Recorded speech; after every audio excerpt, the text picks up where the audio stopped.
Let's do this! Bam, bam, bam. Bam.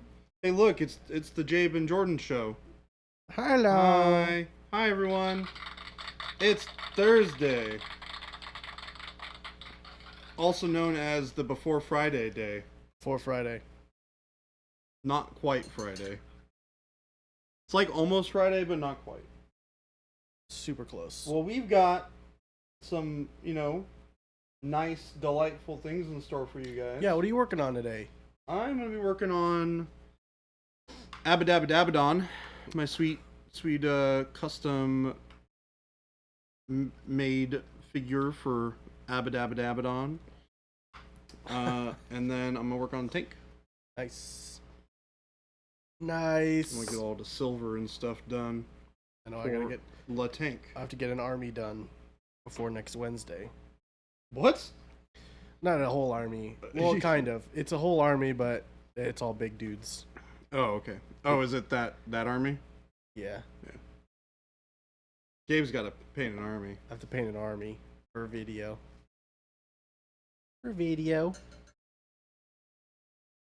Ooh. Yeah, that army. So how's everyone doing today? I'm doing great. Thanks for asking. Yeah. Gabe, how are you doing? I'm pretty swell. Sick yesterday. Still sick today. Yeah. That's okay. It was nice to just take it easy for a little bit. Yeah. Take a breather. Helps with the whole recovery business. Chug some medicine. Play some RuneScape. Oh, I see how it is. You just wanted to play RuneScape all day. I see through this. I mean, yeah, but I didn't want to play RuneScape all day with the sniffles. The sniffly snifflers. Sniffy snifflers. Still jobbing your job. Rather be painting. Yep. I think it's definitely difficult wanting to paint, and I have to sit here, watch somebody paint in the same room as me. Yep. And I don't get to paint. It's true.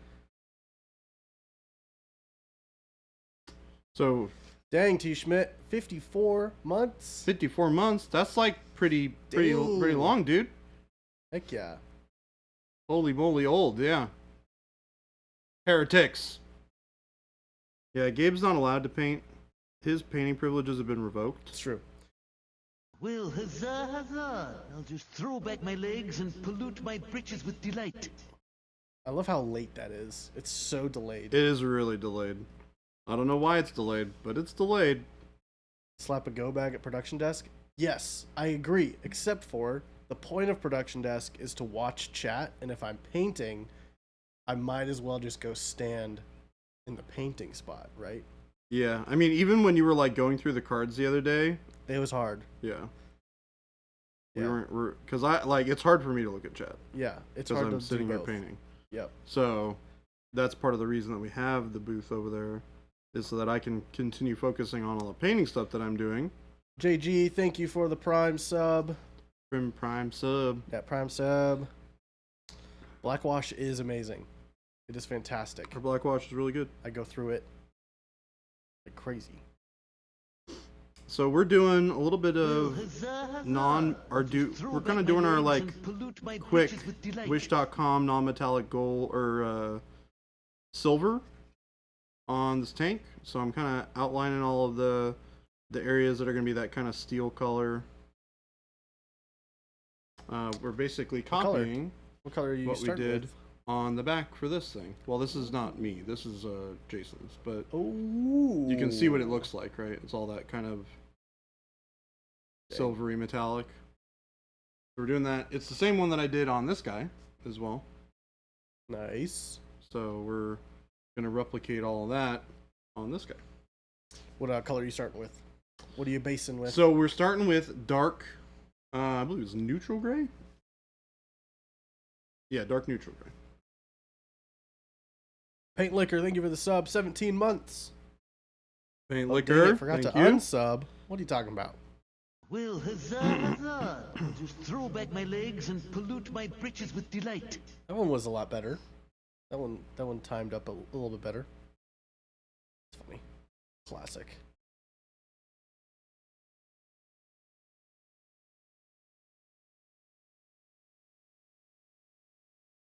So we're just going through and we're gonna base coat all this stuff. All the smokestacks, the tracks, these things. You gotta paint them all in dark neutral gray. Dang. I was thinking about painting them black first, and then I was like, dark neutral gray is dark enough. We're gonna go with that.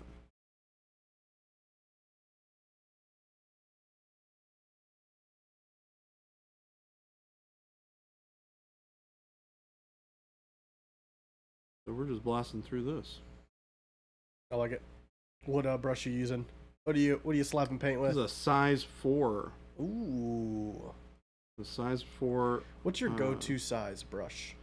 Man, that really depends. There's like, You gotta slap some paint on something. What brush you picking? usually it's like a 2 or a 3. 2 or a 3. Yeah. You heard it here, folks. A 2 or a That 3. feels small. I mean, it's a pretty reasonable size. Like, this 4 is pretty big, right? Yeah.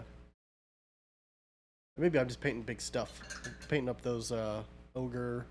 So this Beasts is with this a is a 6. 3. Great. By comparison. Okay. So this is like my daily drivers. 3s. Yeah. And then I have another 3 here. Nice. So yeah. 3s, 4s, 2s are good if you need like real good detail stuff. But the 3s and the 4s are usually my daily driver. Heck yeah.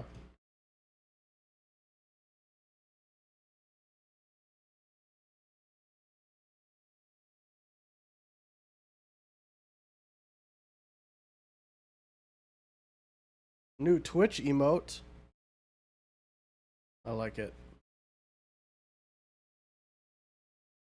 Fun lion.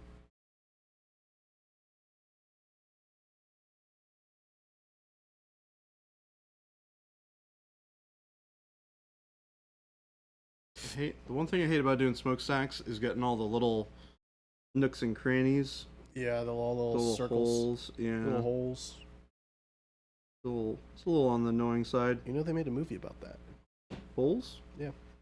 It's definitely not about the thing that I was just talking about. It is about holes though. It is, in fact, about holes. Yeah. You are correct. About lots of holes. About digging holes, building character. I thought it was about the friends we found along the way. I mean, that also. But generally speaking, it's about building character.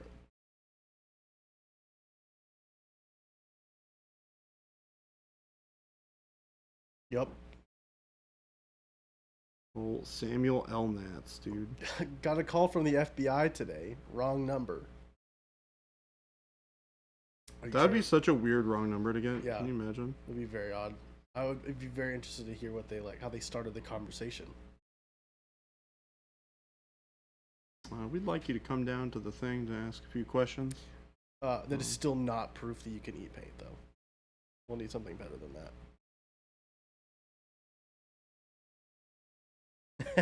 Game delay.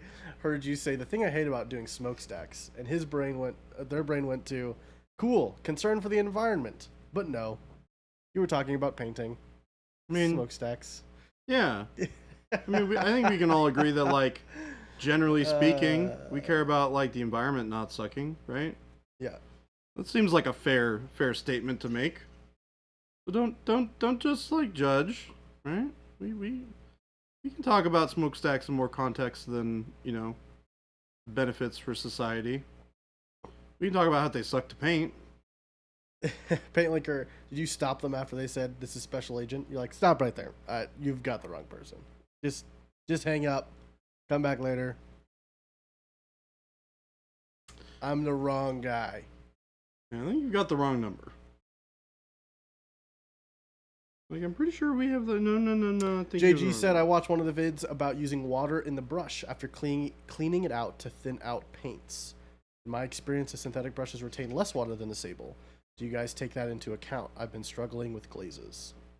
Yeah, I mean, you kind of got to figure out for yourself and the way that you use paintbrushes, what, like, how much dampness on the brush is going to work for you.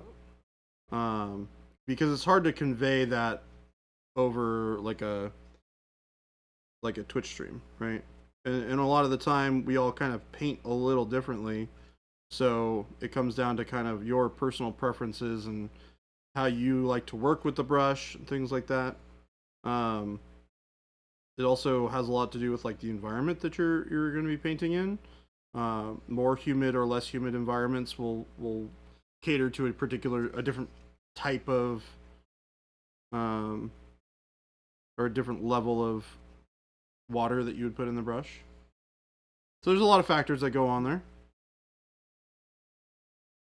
Yeah, when I've done glazing, I try, especially when I was trying to learn and still learning how to do glazes, I err more on using a little bit more water just to, because you can build it up, right? Can't go back. And I don't use my brush. I found that it's kind of hard to tell. I actually have a dropper bottle that I use with water, so I can like count drops of water. So I can do it again. It's helped. Yeah, a lot of people really have success with like regimented recipes that they follow for mixing glazes and stuff like that. Yeah. So you might find that works better for you. But generally speaking, when I do washes and glazes, I very heavily use our glaze and wash medium to start with. It makes that experience so much better because it allows you to get more transparency from your paint without having to thin it down as much, which is a huge deal. Mm-hmm. So you'll see Jason and I both use glaze and wash medium extensively. Mm-hmm.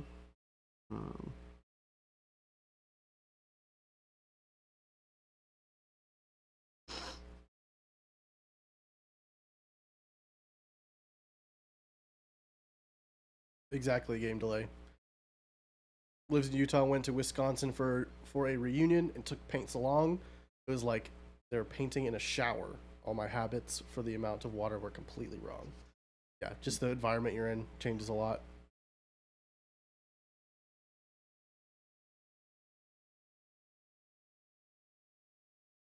Yeah, definitely glaze and wash medium is a great way to be really consistent about your glazes.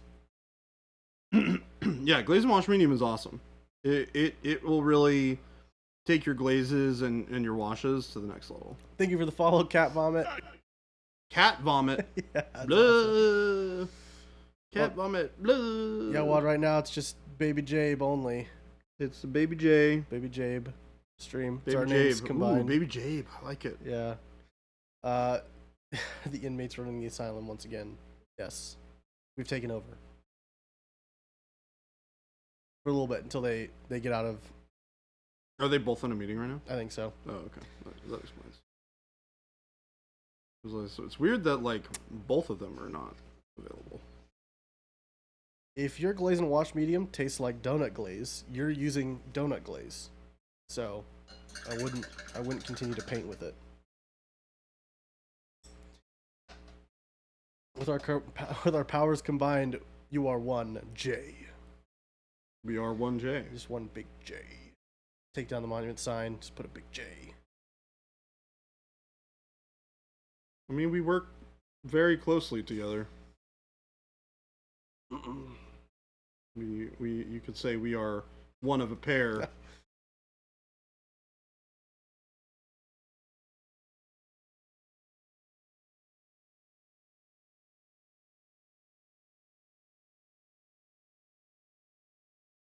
Yeah, don't paint with sugar water and don't eat the medium. Thank you, D. Schmidt. Exactly. Also, don't eat the paint. Yeah, don't eat paint either. That paint liquor guy might try and convince you to do so. Do not.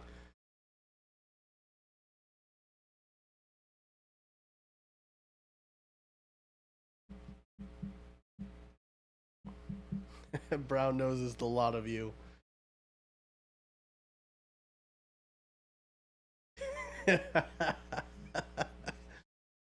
Maybe I'll make a sticker about it. Game delay. If your glaze medium tastes like donut glaze, you're using donut glaze. That's not medium. That's donut That's glaze. donut glaze. I've been working on some new stickers. I've got some fun ideas. Those of you that like to collect.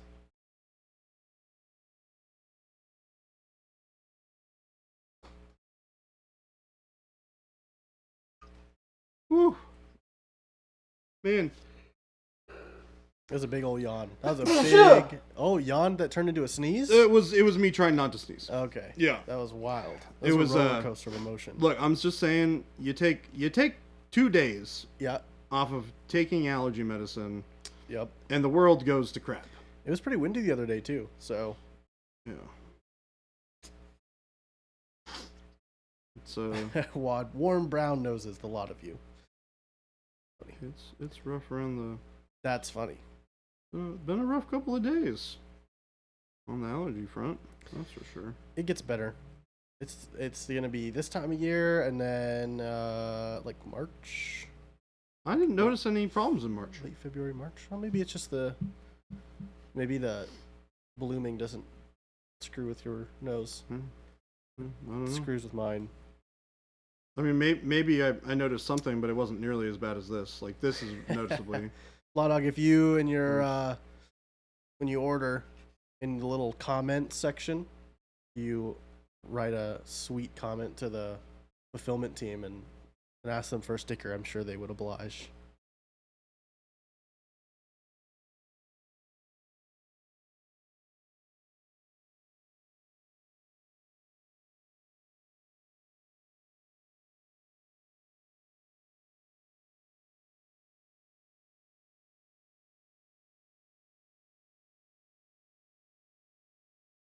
Oh, Well, that just tells you, Panic, that we're trying to tell you something. Don't eat the paint. don't eat the paint. Don't eat the paint. Eat nothing but the paint. What? Wait, I didn't say anything like that. What did you just say? Nothing. I don't know, Anything- that was a little sketch. Anything but paint. But you didn't eat it before. Well, it's just Well, it's don't a eat it good now. reminder. It's a good reminder, just in case you're tempted. Yeah, just in case And the that powers paint that liquor be, guy AKA gets to you a paint little liquor. bit. Yeah. You don't have to listen to him. You can avoid eating the paint, Yep. just like the rest of us. Mm-hmm.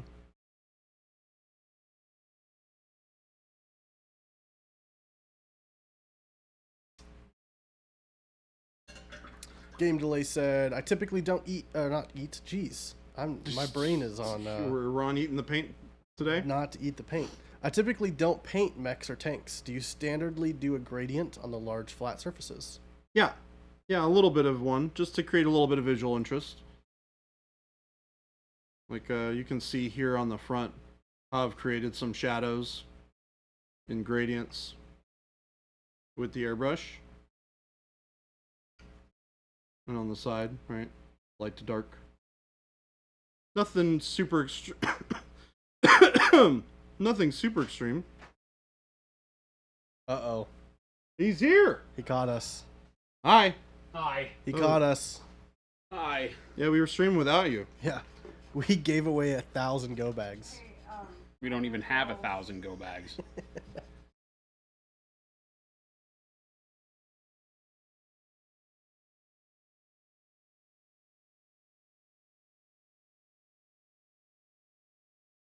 Oh. Okay. Okay. Here's yours. Oh, yeah, yeah.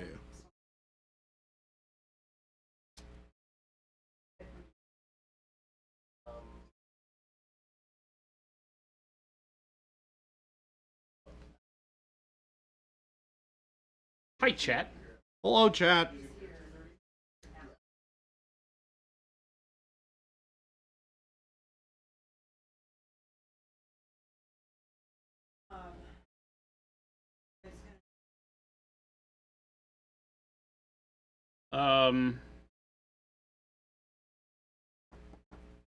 I mean, yeah. Yeah. I mean, I'll sit over there. You go old school. We have no mouse. But yeah, we have no mouse and keyboard anymore. We have no PC control. So we just, like, don't have them anymore. Mm-mm. Remember you stole it Donut and gave it to glaze Kyle? medium is delicious. What are you talking about? Don't eat the paint. That's disgusting. Or the medium. I'll come over there.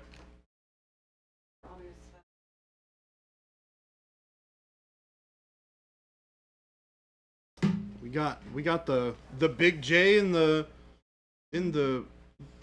producer chair for today. It's exciting. Goodbye, Jabe. Goodbye. Under duress. Under duress. That I'm here. Under duress. Hi. Well, I can turn my hat back around. I am working on doing some base coats of metal for your recipe for the Dark Angels.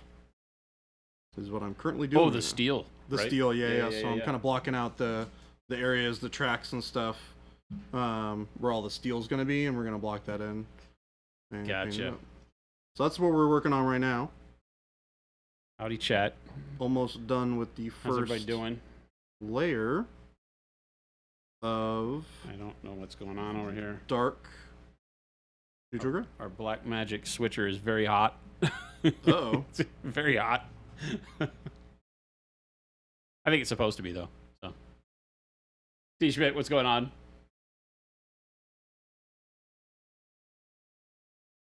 Lion Creative said you said recipe. It's a mixed message. I mean, not really. Don't eat the paint. Don't eat the paint. There is no mixed message. The only message is don't eat the paint. Don't eat The paint. the paint. There, I lobbed it out there again for you, chat. Just in case you weren't listening the first time. Don't eat the... It has been an absolute, like, crazy house around here. I just got to be honest with you. Mm-hmm. It's driving me nuts. Nuts, I tell you. Anybody want to buy a slightly used hobby supply company? Low mileage? Low mileage.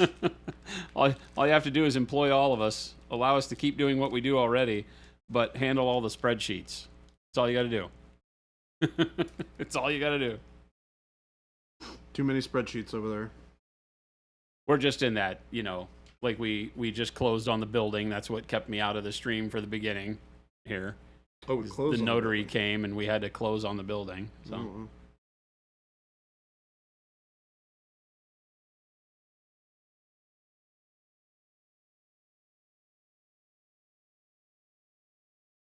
Hank Liquor says he's got $20. That'll get you, like, part of the way there. Law Dog, are we expanding? No, we had purchased this building that we're in. We purchased it last February or March, right around Adepticon timeframe 2022. And then we moved in right after Adepticon or during it, I don't remember. Somewhere right around March, April of 2022. And then we had basically a private loan with the previous owners on the building. And the previous owners had a variable interest rate that was killing them on the building with all the interest going up. And so earlier this year, they contacted us saying that they would knock a bunch off the principal if we stemmed the tide of their bleeding and went and financed it with a bank. And so, not to bore you with financial institution crap, because I'm very bored with financial institution crap. You've been dealing with it a lot lately. But yeah, so it was us going out, and it just was timely. We've been changing our banking institution over the course of this year and all that, all the not fun business stuff that you never really, you're like, oh yeah, you don't get to just have fun, do you? So. Hey, like, you remember the test stream? Oh, when we did the first one in the studio here, there was I think we were down for nearly 2 weeks or 3 weeks or something. I think it was the longest. I think it was During the the longest move? blackout maybe of the company's history as far as streaming.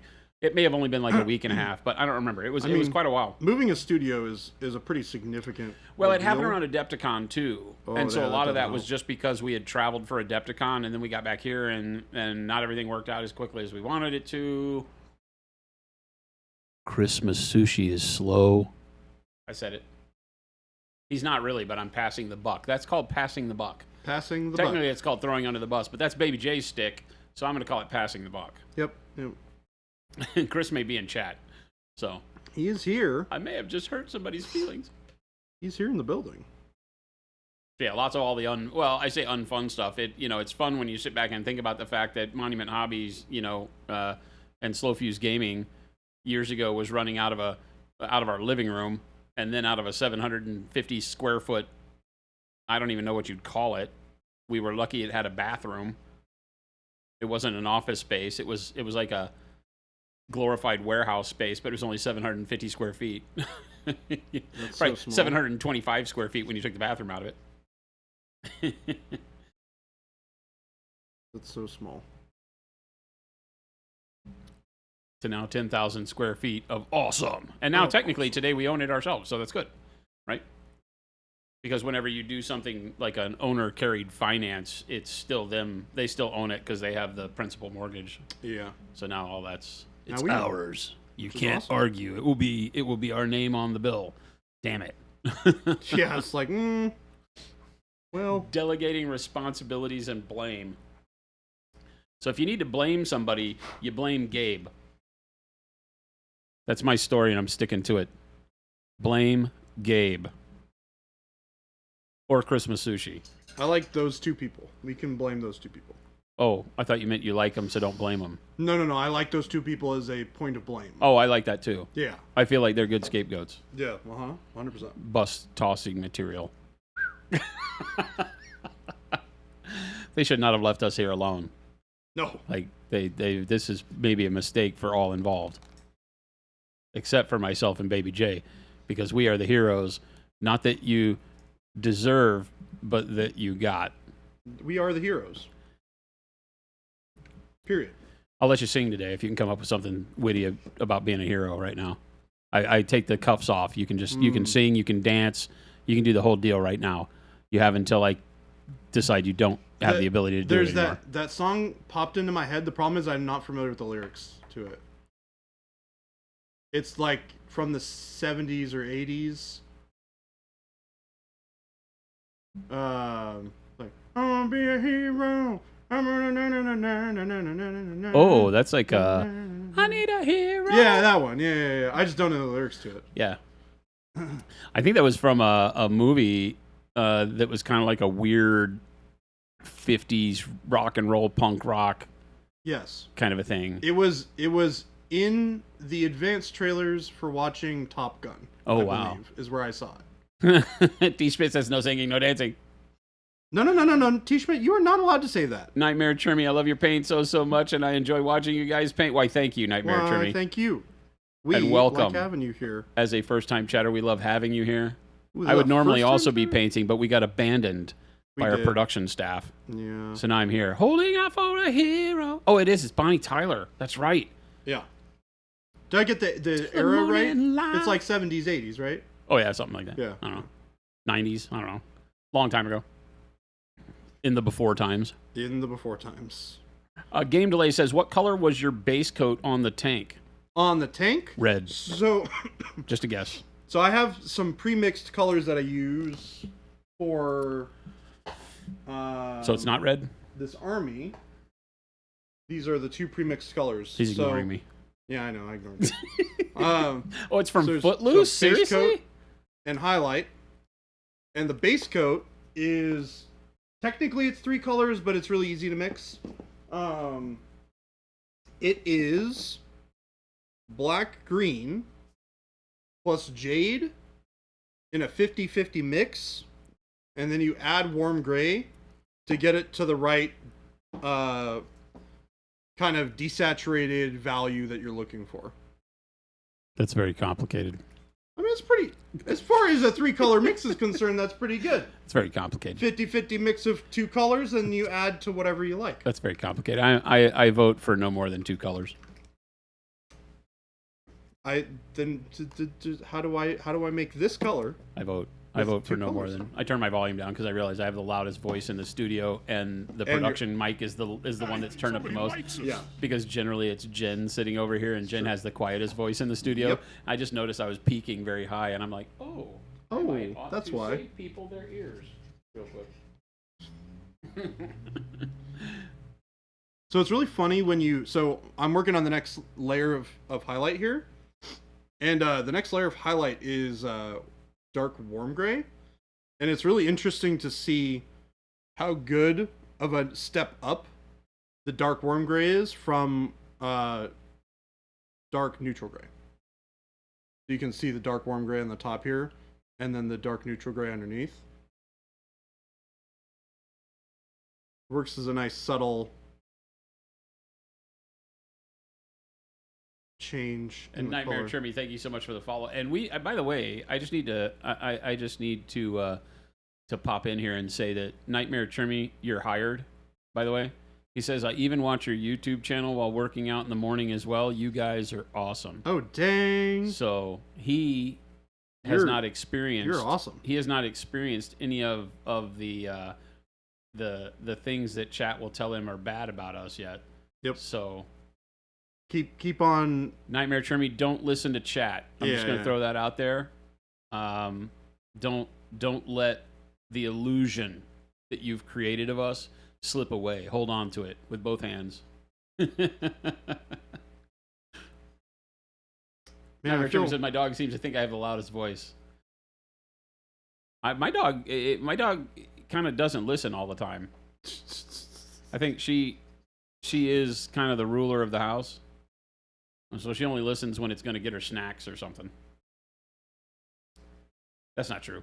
Last night she was really funny as Jen was telling her to get off the couch. Jen doesn't like her playing with her toys on the couch because she like gnaws really hard on her toys. Yeah. And Jen's always afraid that she'll like mar the couch or something like that. I you mean, know? that's fair. And so last night though she's got a new toy, and she's been absolutely like, okay, so chat, you guys know, like when I get home at night, the dog doesn't leave me. Like I sit down on the couch and she body slams into me and sits up next to me like a human, right in as long as I'll sit on the couch with her.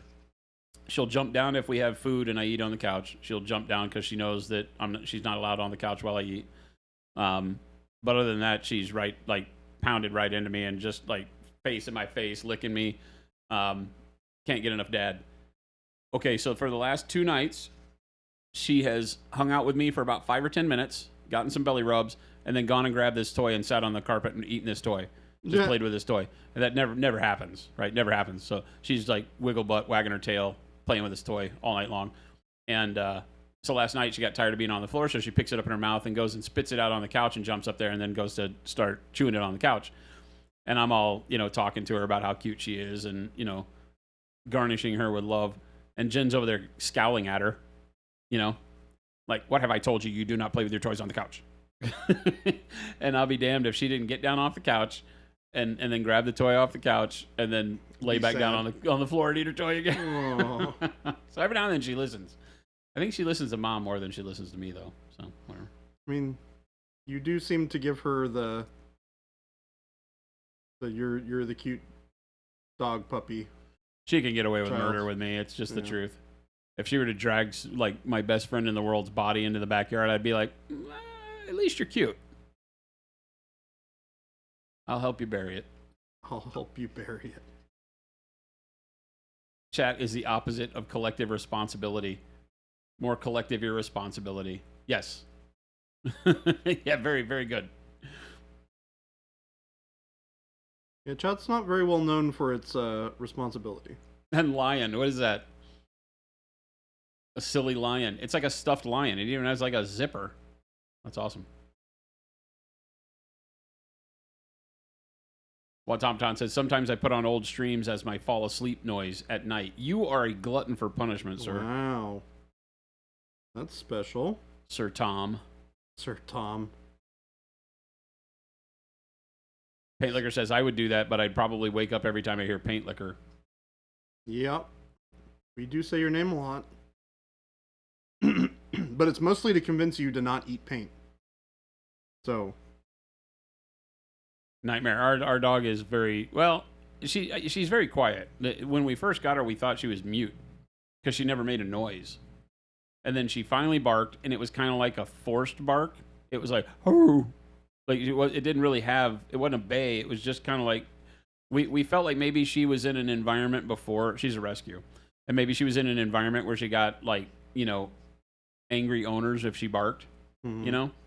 Because for the first little while she would bark, but she would then immediately look at us like, what's going to happen? And we were just surprised. We were like, oh, hell, you do have a voice. Now she does all sorts of crazy stuff. Now she barks at her food. Like whenever you put her food down, when she decides she's hungry, she goes over there. We figure it's either her celebration of the hunt, because she feels like she's killed her food, and now she's celebrating having killed the kibble. Or she's praying. She's praying to dog. She's praying to dog. Because she literally goes, she bounces around in front of the bowl barking, head moving around. Like, have you ever seen a show horse, like one of those prancing show horses? She's like doing a really bad rendition of prancing show horse. So like jumps up as close as she can get to jumping up on all 4 feet off the ground. She's insanely silly. Paint Liquor says that he is the most responsible. You know how I know you're lying? Because your name's Paint Liquor. Game Delay says, I personally am very responsible in chat and never quote Monument Hobbies staff as saying, ellipses, eat the paint. Well, it's the ellipses that give it away, because before all that, we said, don't eat the paint. Paint Liquor says, I'm going to eat more paint today. I mean, didn't we just have this conversation?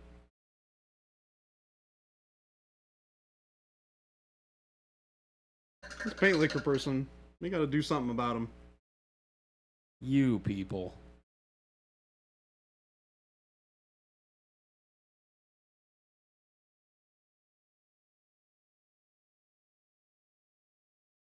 We're just keeping on going with the warm brown.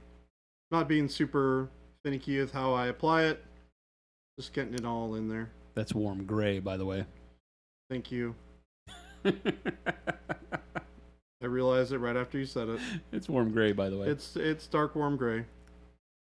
You had to stop listening right after I asked you what color you used as a base coat on this. May you ask again? Oh. I mean, you can ask.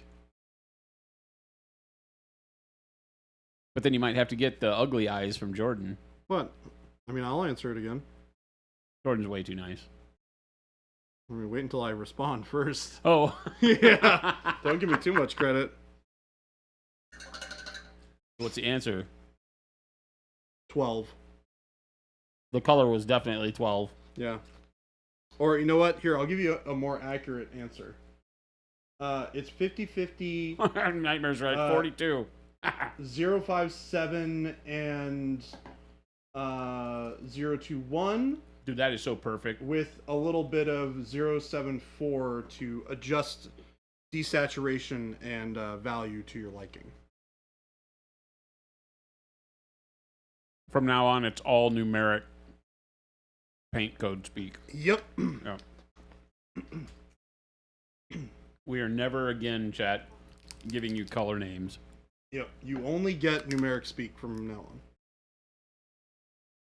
on. Game Delay says, "Oh, so tan flesh. What were the other two?" Well, you got one of that one wrong.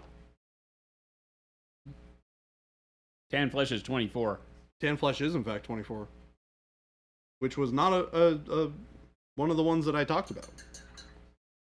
24 was never mentioned there. Mm-hmm. So when if does I 112 recall, come out? Oh, we got to get to 100 first. Somebody likes us. That's very loud. So Jason, just to confirm, it's bright warm, or it's warm gray after the dark warm gray. Yeah. And then after that, Bright neutral gray. bright neutral gray. Yeah. And then you do the wash. Yeah. Okay. And I may be wrong, but it'll still look good. Yeah. Because I'm cool like that. Because I'm cool like that. Game Delay says, again, I'm doing my job while listening to chat here, so I didn't realize in the time that I needed to write down numbers. Well, we busted out the new rule. We busted out the new rule on you, so it kind of caught you by surprise. So not only are you not able to pay the correct attention while at work, but now you have been surprised by these new rules. Yep. It's working as intended. 57, 21, 74. Is that correct? Yeah. That's amazing. I don't even know what those colors are, and I made them. Black, green, jade, and warm gray.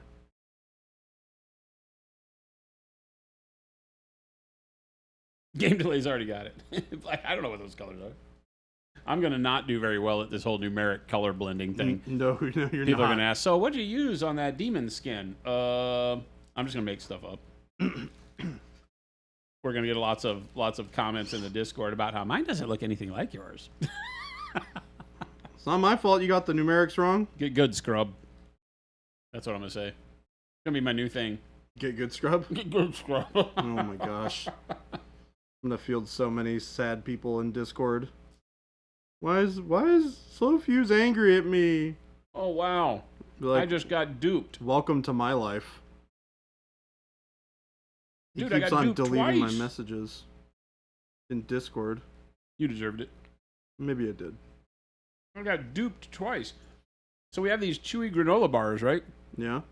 And I thought they were all just chocolate chip. They're not? Turns out it must be a variety pack. Oh. What And did you neither get? of the ones I got were chocolate chip. I just ate the other one thinking these must be stale. Oh. With cookies and cream. Oh. Not my favorite. I mean, that It seems- tasted more like a Rice Krispie treat than a granola bar. Oh, weird. That But is then this kinda one's peanut butter. That's not good.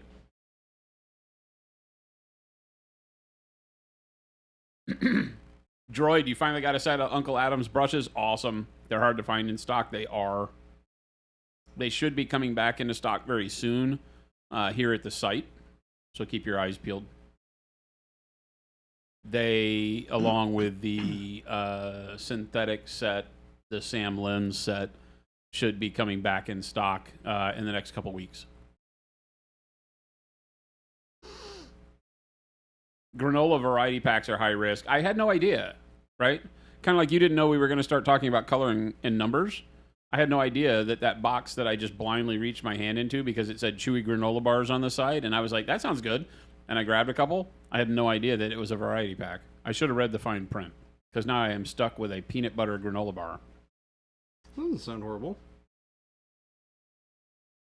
Gangplay's like, yeah, I feel for you. Thank you for that. We can commiserate. I feel Schmidt, like what's the you used- ETA on Merca-made brushes? Merkin? We should just put Merca on the back of them. Merca. M-U-R-I-C-K, Merca. We're just gonna print freedom. These are our freedom brushes. Red, Pro white, and blue freedom. handles. Oh my God, this would get us in so much trouble with about 50% of the population. Yeah. And the other 50% would buy lots of brushes. It's pro freedom. We hope to be so the machine that we are having to custom assemble and engineer for painting the handles, because that machine does not exist in the world, is hopefully going to be assembled into our office when Baby J and I are at New York Comic Con. If not, it'll be the week we get back. So that then puts us in place to finish out the build out of the brush production area. We're waiting on that machine size and usage dimensionality, if that makes sense. We got to know how much space to leave around it, and until it's here, we can't really determine that.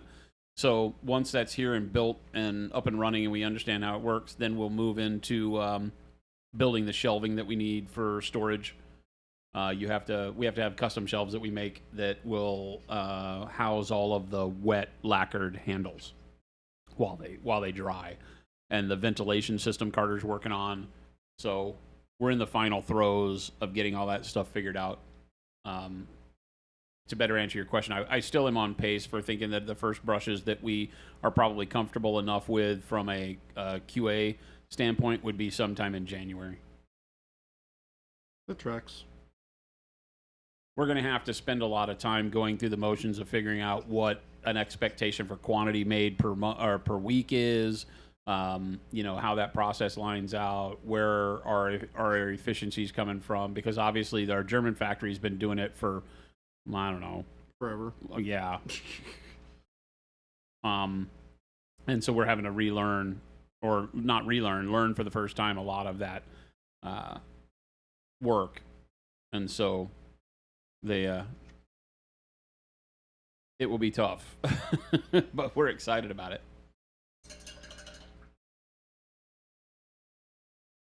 Droid, we will definitely be there. We got a 30-foot booth at Adepticon this year. Talking about Adepticon next year. Estrello, thank you.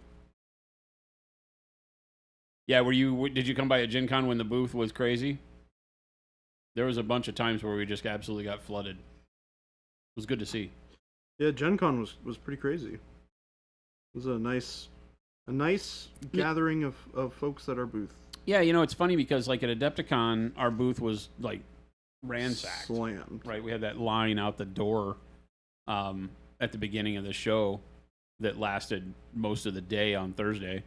And then Gen Con's got 70,000 people. It's got 10 times the amount of people that Adepticon does. But our industry is a much smaller component of that, right? And so it was interesting to see. We always are a little leery of Gen Con and how the reception to our products is going to be. But with the advent of so many miniatures in board games nowadays, I think people are really getting in tune with the idea of painting minis. Yeah, that's like they're the industry is doing our job for us when it comes to getting people excited about painting, which is nice. Game Delay says, here's how we were going to market our brushes. These brushes are pro freedom. Now go follow our color recipes exactly with our paints identified only by number. With no freedom at all. One could argue that creativity should be governed. organizations- I'm here. I'm all for that. Creativity should be 100% governed. I'm gonna need you to add some blue to that, Baby J. Some blue? where am I throwing blue on? Your model does not have the proper allocation of blue. You mean Therefore, you are going to solitary. Are you referring to I like this. I like this power. Do I have this power? 005? Chat. Game Delay gave me this power. Are you referring to color 005? Oh, I'm sorry, 005. Game Delay's like, blue? I don't know, blue? What number is it? So just the handles were the bottleneck for the supplier, Law Dog? Well, there's a lot of bottlenecks because quantity is actually the big bottleneck. Our production quantities are scaling much faster than a, artisan style brush shop can keep up with. That's the reality. That's kind of the reality of the world in general. It's an old world style manufacturing process. It's why you see people that are like, I got a Winsor Newton Series 7 and it doesn't work very well. And it's like, well, it's not that the quality of Winsor Newton has necessarily gone down. Like if you go there, I would feel pretty certain to give them the benefit of the doubt that the same masters and journeyman brush makers that have been involved with them for a long time are probably still at the level of quality that you knew the brushes for. I think that the bigger issue is that Jen came in and made me lose my track of mine. Is that the amount of volume that they have to produce is so over the top that you just miss it in QC, and you don't have enough hands that are trained well to do that volume. And so you have two choices, really, maybe more, but we're going to bust them down to two choices. You either constrain your output to the number you're comfortable doing at a high quality level, or you increase output hoping that you see very little fall off. You trust your manufacturing and you hope that there are very few problems. And I think that that's where you get caught out a little bit, right? Is that you say, hey, I can manufacture 1 million brushes a year, let's say. And then business explodes and you need to make 2 million brushes the next year. Well, you don't have the amount of people because guaranteed you're already running everybody at full steam to do the million.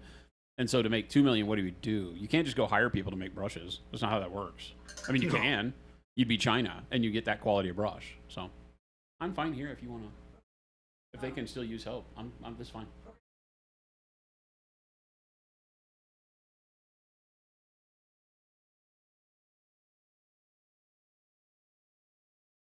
Okay. Oh, well then probably not. Okay. That's okay. You're fine. That's fine. I think Phil and I are going to go for a walk tomorrow too. Yeah, so you can join us. Yeah. Cool. Right.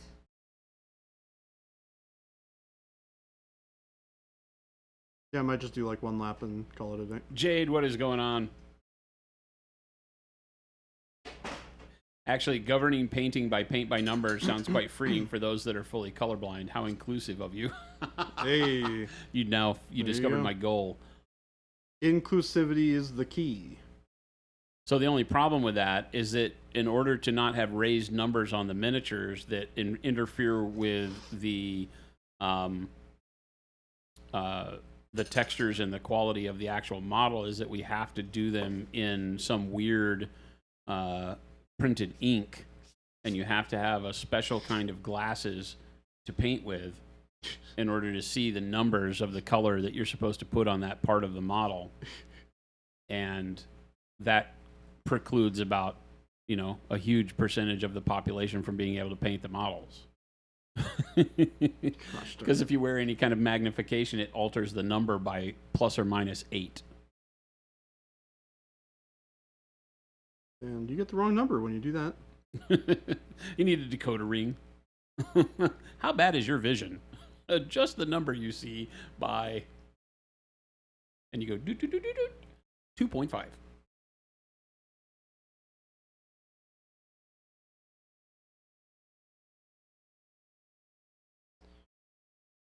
All right, Worm Gray's coming along nicely.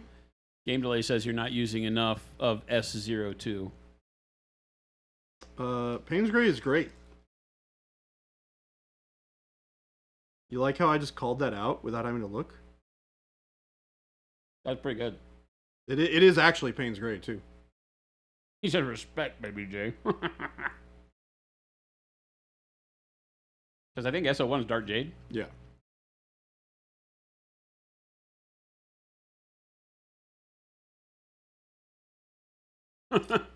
Creativity would be so much easier if the right answer was given to me ahead of time. It's funny because we're joking about it, but in reality, I think one of the biggest things with people getting involved in creative hobbies is that they tend to, as you're starting out, you want to be told the right path to go down. We see it every day, right? Hey, what color should I be using for this? Hey, what can I be doing to do this better? Blah, blah, blah. And they're the right questions framed with the wrong focus for how you'll ask it years from now. But in the beginning, that's the way it needs to be. You really do need to be told, I think, do it like this. Yeah, I think so. You just have to do it. And if you're, I hate shoulda, coulda, woulda, but I feel like you got to do it with a mindset of, I know this isn't the only way to do it, right? That's why you hear me say all the time, there's as many ways to paint as there are painters. So when you ask us something, it's great. Take that answer, and hopefully it gets you the solution that you're looking for that project, but don't ever take it as the only way to do that thing. Because I really love the ability for people to be curious about painting, so they always are trying to find new ways to do a task, and then eventually you'll either come back to the way that you did it before because it works best for you, or you'll find something new, discover a new way to do it that kind of expresses what your feeling of painting and that particular model are in general. And I really like that. Yeah, I mean, there's always something to be said for like doing a thing because it's right, and then understanding why it's right, and that informs a lot of your decision making and your ability to utilize those techniques in the future, right? Because if you ask me, you're like, okay, baby J, what color should I use in this particular recipe? And I'm like, this color. And you're like, okay, cool. The follow-up question should be, okay, why is that the correct choice? Because then it empowers you as somebody who's trying to learn about these things to know why that is the right decision and how to make right decisions like that in the future without having to ask. Because the other part of this too is the less you have to ask, the more you get to explore and create, right? When somebody is just giving you the answers, you are doing less of the creating. and more of just the doing, which is fine. It's great if you're new and if you're learning. But in the long term, you know, you want to spend some of that time doing the actual creating. Yeah. And having the power and the knowledge to be able to do that is, you know, a big deal. Ghost Hunter, you need a Captain Crunch whistle to paint by numbers. I believe in this. I back this. I think we start selling, along with all of our paints, we start selling, it's like a Cracker Jack package, the toy package. Oh my gosh. You got to sift through the paint in your bottle to get the decoder ring out. Right? Think of it. We can monetize the tool it takes to get the ring out. We could be like, this is the secret decoder ring hooking tool. And we electrify the decoder ring. So if you hit the sides of the bottle while extracting it, it shocks you. This may be the best business decision we've ever made, Jordan. No. No, it's not. No. Is Jordan a madman who keeps his paints in numerical order? Yes. Actually. Yes, he is that guy. Ustrello says, I'll be screwed if it's the glasses thing because he's got 7.0 or -7 and -6.5 eyes. You need 2 decoder rings. Even better. Free decoder ring. The tool to get the ring, $9.95.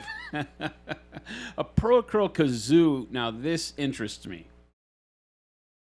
The kazoo and the little mouth harp thing are 2 of the worst instruments on the planet. The kazoo especially because it's just like a piece of like tissue paper that you blow across, and it sounds like a dying cicada. It vibrates and makes noise. Yeah. Punisher paints in numerical order. The Vuvuzela. I don't know this. This looks like a made-up word to me. Game Delay says, I got a bit artsy-fartsy for a few months. Mixed a lot of my own colors from primaries and secondaries. It was a good experience, but I'm enjoying having more colors now.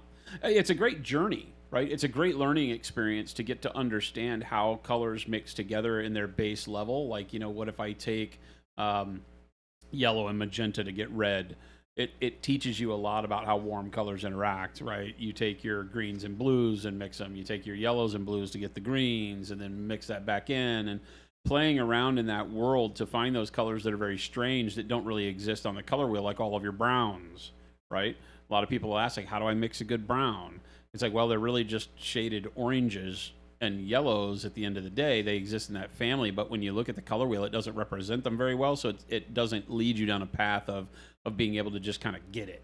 Yep. And so taking those colors and learning how to mix them, I think, is great. I think that for expediency, it is not it's not the best method for painting miniatures. It can be for the right person, the right mentality, the right goal that you have set for yourself to do so, then yeah, it can be great. You know, I know people that love painting in that kind of CMYK, they'll call it, and that's great. Good for you, right? I am a lazy painter. And I'm not near as lazy as most human beings who get into the hobby.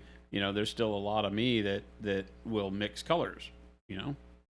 Well, the thing is too, like, so having come from an environment where I predominantly mixed CMYK previously, it adds a lot of benefits if you are learning to mix, because it forces you to have to figure out how to get the color mixes that you want. But the problem is when you already know how to do all of that, and you're in an environment where you need to be painting things on a schedule, it is not conducive to that at all. No. So I just have to mention that this whole conversation about the Vuvuzela has led us through to the point to where Ustrello says it was a terrible instrument that was used during the FIFA World Cup in South Africa, which I still can't imagine the sound of it, so I will have to Google it later. Even though it feels like it'll place me on an FBI list to Google Vuvuzela. And right on time with me thinking that, Mr. Tom, the gracious Mr. Tom Ado, says, typically I'm not allowed to see the Vuvuzela until the third date. oh my gosh. That's what you get for dating horrible musicians, Tom.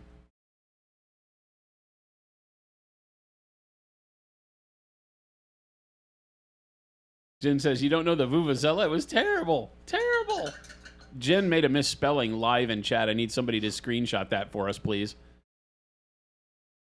Terrible. Yeah, I need somebody to Terrible. screenshot Jen's misspeller. IR Good Spieler is Jen's normal. We need to get her a shirt that says I love grammar and have grammar be misspelled. Yes. It's just a noisemaker. Yeah, it's like a like the other thing we were talking about that I already forgot.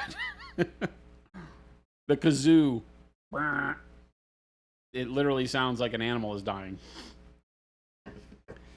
All right. You blame the Vuvuzela trauma? It's like an air horn. Ugh, apocalypse nurse. I don't want to hear it.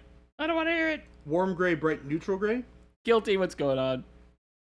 Bright neutral gray is your next color, yeah. Your bump to your shine. Keep it narrow. Keep it secret. Keep it safe.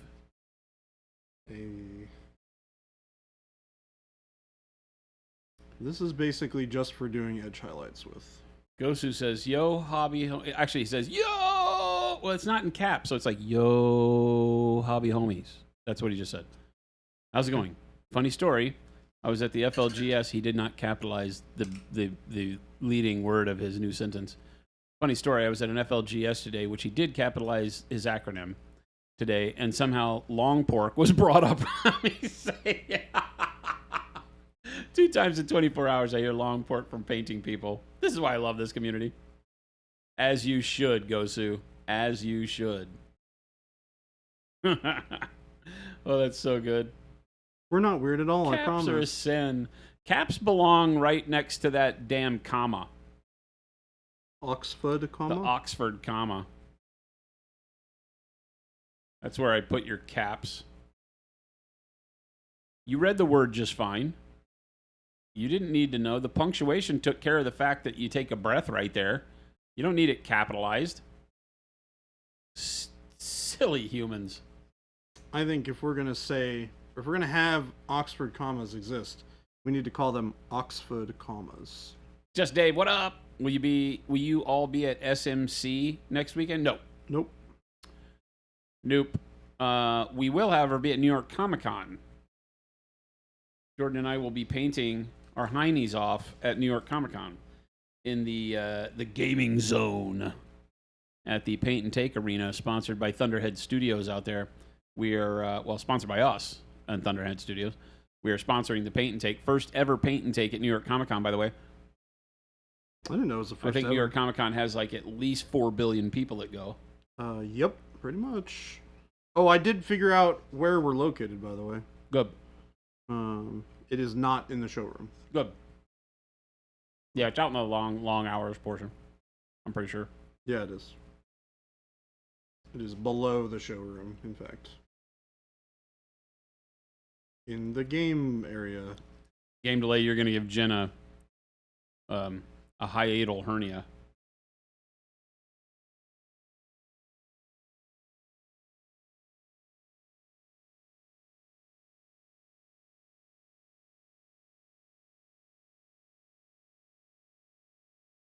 Game delay, I'm gonna give you a bit of advice, a little piece of wisdom from a guy who knows better. Should Jen, contact you directly via private message or some other format and ask for your mailing address, I'm going to say right now, don't give it to her. Or if you have someone in your life who you don't like a whole lot, give her that person's address. Because the next thing you're going to find in your life is a hard thumping at the door and scissors. Malev, what's going on, my man? What's up, Malev? You got a Malev in the stream? There is a Malev in the stream. Well, hello, Malev.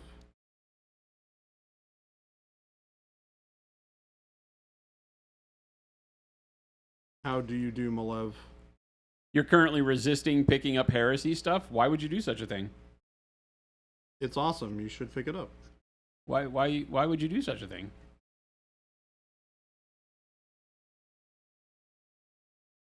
Hello, Raiders. Welcome, everyone. Hope the show was great, Malev. Good to see you. Thanks for stopping by. Hi, we're Monument Hobbies.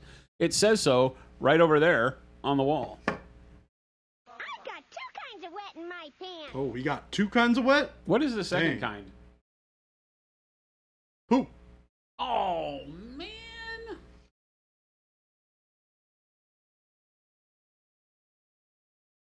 He just said it. I said it. Poop. He just said it. He didn't hold back. Sometimes the world must know. I believe that to be one of those times. Game Jelly's like, I literally write to judges for a living. Judges can read? Ba-dumps. Nutra says that he saw a mini go bag in Discord. He did. I think it's a lie.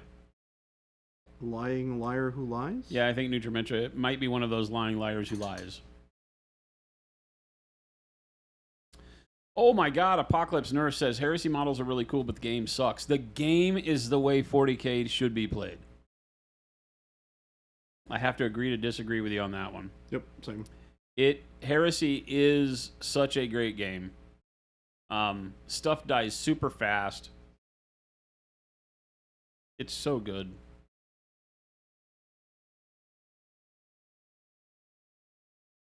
It takes the rules that I really love about 40K and brings them to life again. I miss all that stuff. But I'm a fan of like blast templates and D weapons. 1-page rules is the way you like to play 40K. I don't like 1-page rules. It gets really boring. When you make something that generic, they did a good job. Don't get me wrong. And we sponsored the video with Dave and Brent doing the 1-page rules things. And I know that Gabe and Christopher around here like to throw down with 1-page rules because it's very quick and easy to put an army together. It goes a lot quicker as a game. So I think it fits a lot of the check boxes. I think it checks a lot of those boxes for enjoying wargaming at definitely on a better budget. So kudos there. And in a less constrictive time frame. I mean, you could sit and play Warhammer for 3 hours and not feel like you spent your time right. If you have to go up against certain lists. So I'm definitely a fan of quicker, but it's very generic and it feels like it doesn't have a lot of life to it, unfortunately. And that could come over time, right, as they build their own worlds and stories and such. But I saw an interesting video on YouTube from, and I'm not going to remember who it was. His clickbaity title was, "Is this Warhammer 40K ripoff any good?" or something like that. He blatantly just called it a ripoff.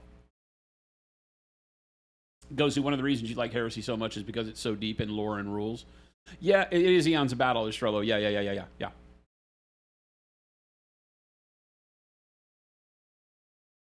Yeah, and I think for balancing on Heresy, you definitely need some house ruling on it. But most of the people that I know that play it narratively, and that comes easy. You play it at a points level, you make sure that you say you can't do this and that and this and that that's broken. Because I don't think Heresy internally at GW gets the kind of rules attention that even 40K does, and we know how much 40K seemingly gets. Yeah. Right? Yep. So that is saying something. Jamie Daggers, what's going on? What's up, Jamie Daggers? How's it going? Nutrimentia says, definitely not a liar. At least I assume that's what nuh-uh means. Nuh-uh. I know you are, but what am I?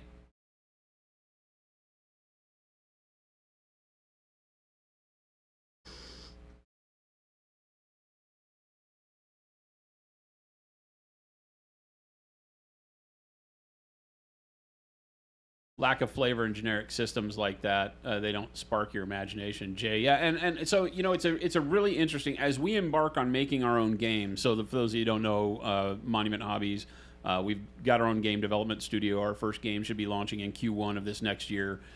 Games of all sorts. So the first couple of games that we're releasing are more what I would call like tabletop games in general. They're not miniature focused, but they will have miniatures.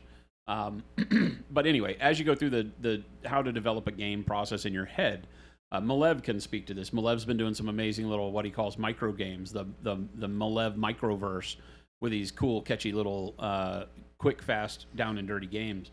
I think as a game developer, you wind up looking at where does your game fit into a player's life, right?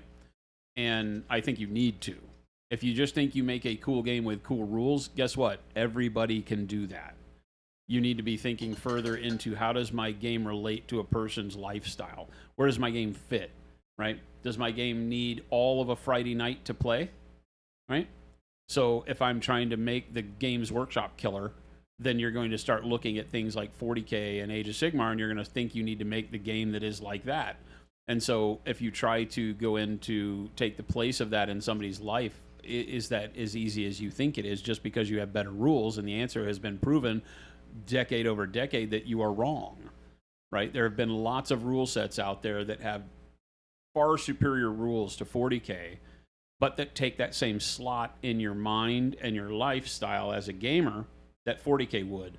And where they miss is things like the lore, things like the emotional attachment that happen when a game, when you not only do you love the storyline, but you invest so much in it. And that's why I think it's so hard to dethrone a game like 40K, regardless of how good or bad their rules are, because of the investment, emotionally and monetarily that people make in it. And so it's very tough.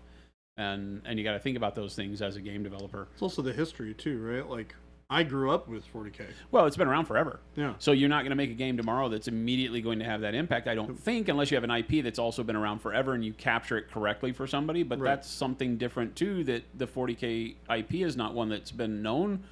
It wasn't known before. It's a unique IP. I mean, we could argue about how it's really not super unique. But a good example of a company that's done that successfully is like AMG, right? With the Star Wars stuff. And the MCP stuff, I think, has been really successful. But it's not something that would replace or compete with.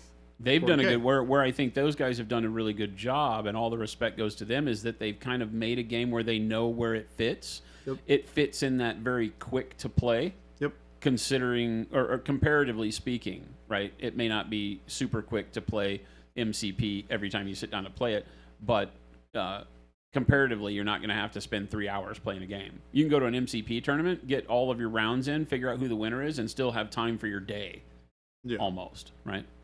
And so I think that's very important. They also have addressed a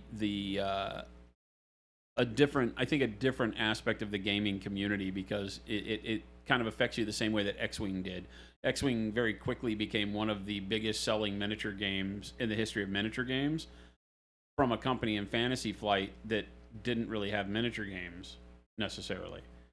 And the reason for that was because the IP spoke to a lot of people and the miniatures didn't have to be painted. Yep. So it became more of a Click style game. Because Clicks, technically, I think, is one of the largest selling miniatures type things of all time, right? Yep. Still to this date. But we don't think of it that way because you never painted them. It wasn't a hobby game. And so there's a lot of delineations there, but yeah.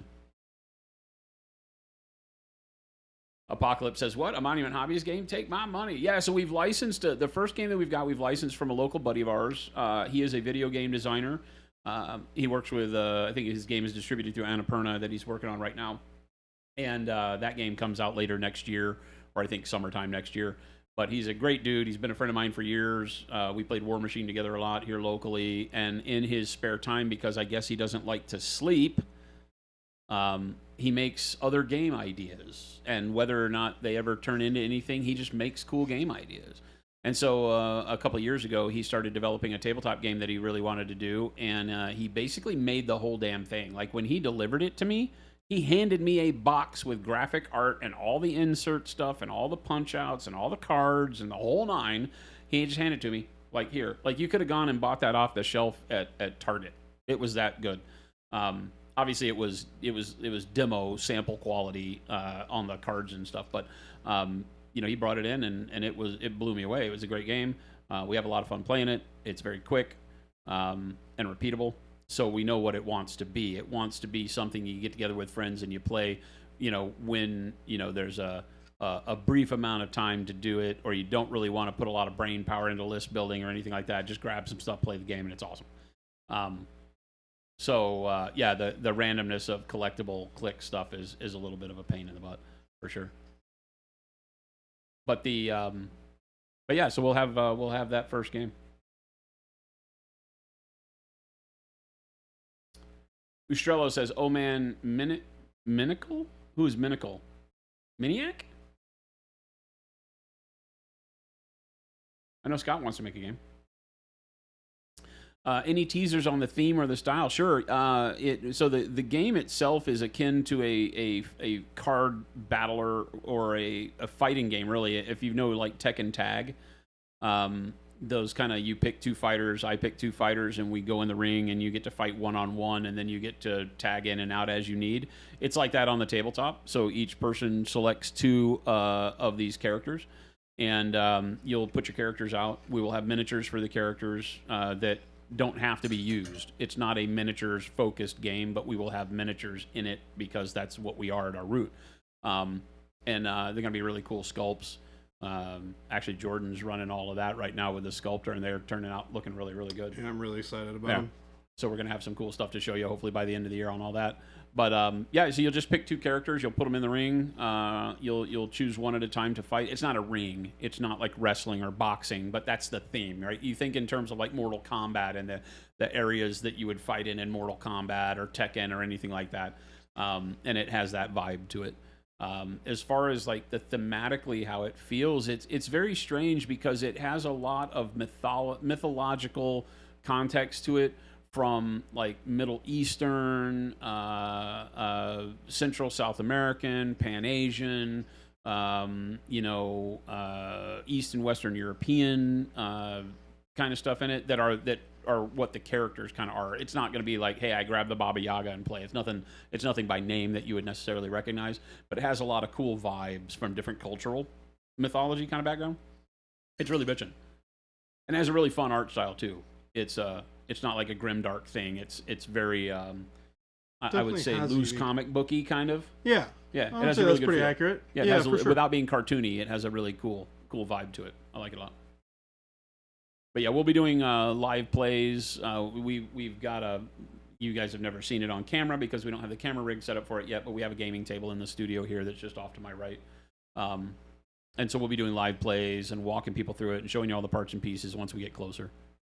We're close to go to production now, so we'll see. You're hyped to see what you guys make. What I've seen and heard so far is maybe ready to pull the trigger on some goes to. Well, the bigger property that we're working on is our own IP. It's a game that we're developing internally, and we're making strides. We're taking it slow because we want it to be right, but it is a full-blown tactical miniatures combat game, something that we all know and love at its root, but it is going to stand miniature gaming kind of on its head as to how it all takes place. And it's being a lot of fun. Somebody likes us. It's being a lot of fun right now. Harper will try. Thank you for the follow. Welcome.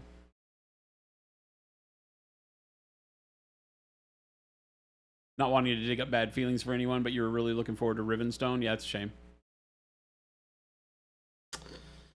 Yeah. Oh, the WoW Killers Law Dog. Okay, that's where that came in, right? Yeah. You got nearly 40 years of GW crack in my veins. Yeah, JG, it's tough, right? Because there's a lot invested in time and effort, and we tend to, we get emotionally invested in those things because we do spend that time and we do spend that money. And it might sound silly sometimes to think that, hey, spending $1,000 on something doesn't mean that you can't also do something else. Well, and I'm with you on that. I don't think it means you can't do. I think it's that you might consider doing that thing first, though. And it's hard psychologically to bust through that veil sometimes with people. Because a lot of times people just say, why would I play anything other than 40K? I already have all this stuff. And so maybe they're not a hobbyist necessarily. Maybe they like the gaming part of it more than they like the hobby part of it. And so they've invested in all of this time and painted this army, and they don't ever want to do that again. I've known some people that literally their 40K army has been the same for like 20 years. Like they've added a couple models to it. They did it once and they're done. But they are not trying to paint more armies. Yeah. And here I am wanting to paint something from every army, but not paint any whole army. Right? And I love playing the game, but I get frustrated that I don't finish any of my armies painting-wise, so that holds me off. So everybody lives and exists in the world of tabletop gaming a little bit differently, and so you have to be thinking about how all of that it really revolves for an individual, and where can you check as many boxes for all the individuals that you think are going to touch your game as possible. And 40K just does it by necessity almost at this point because it's been around and people know it and they've seen the games on video games and read a book maybe, or and they find it from a lot of different avenues. It's hard to fight with that as a new game. I think that's why you see everybody going to other IPs. I think in the gaming world, there might be some understanding that it's just very difficult to come up with your own IP and make it work. I mean, I think we're just seeing that in general. Well, in that's the look at world right movies. now, We talk about it right? in Hollywood all the time, right? Mm. It seems like there's a lack of risk taking when it comes to that kind of stuff, right?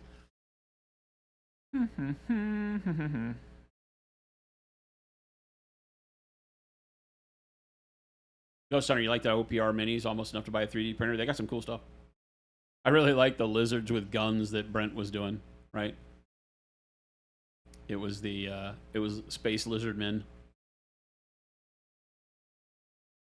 You've gone pretty deep into Heresy Rules, Gosu, and I've come to the conclusion that it's a game that's best played in a narrative setting. Yes. Yeah, I do not think Heresy holds up to competitive playing. I don't. But narratively, it is. It's really better when you have like unbalanced asymmetrical scenarios, because then it really comes alive and feels like the narrative in the Horus Heresy, right? Oh, you've got 2 squads of guys? What a shame that I have my entire regiment coming after you, you know?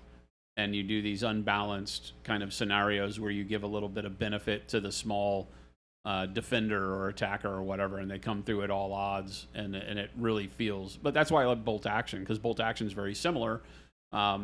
You play these asymmetric scenarios that really put you on your back foot from the start, so that when you either win or even get close to winning, you're like, oh, hell, that was a lot of fun. You may lose, but you're like, oh, my God, did you see what I did? I nearly killed his whole army, and I only had half as many points as he did.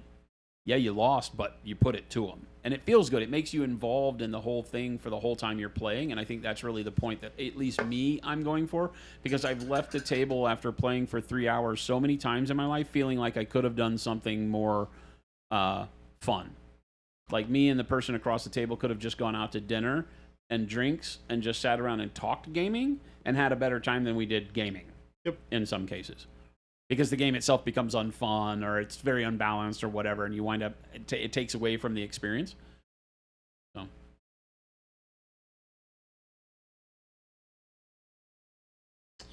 All right. Yeah, but on the like the WoW killers, right? Everybody says they're gonna beat, World of Warcraft. I think the way you beat World of Warcraft and GW is you stop thinking that's what your goal is, right? Make a good game first. Make a game you want to play, and that you love playing, and that other people enjoy playing too, and then just ride it, right? Keep making it fun, keep focusing on it. Who cares, right? If you're going saying I have to make a game and it has to make me $40 bajillion in the next 5 years, you're doomed. You'll never be happy with. You're doomed, and you'll never be happy with it, and that'll read through everybody you talk to, and they won't be happy with it as you want. And yeah, it's just, that kind of goes for everything in life, by the way. Shatterpoint is great. Only had to stomp the necks of 3 step kids to get it made.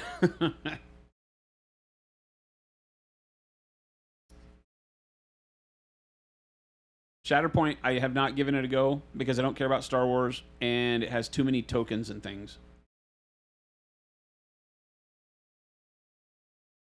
Got like 8 different things, and it's like all this chingus.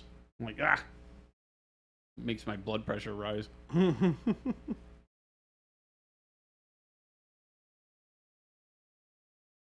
Just doing some quick edge highlights on this black here. Yeah, Law Dog. Even with arguably better gameplay loop than the competitors, it's no guarantee you can topple the king. Yeah, it's like, and it's interesting because there's a lot of things in life that you'll hear somebody say, but I'm so much better at that. How come I don't have the same success, followers, money?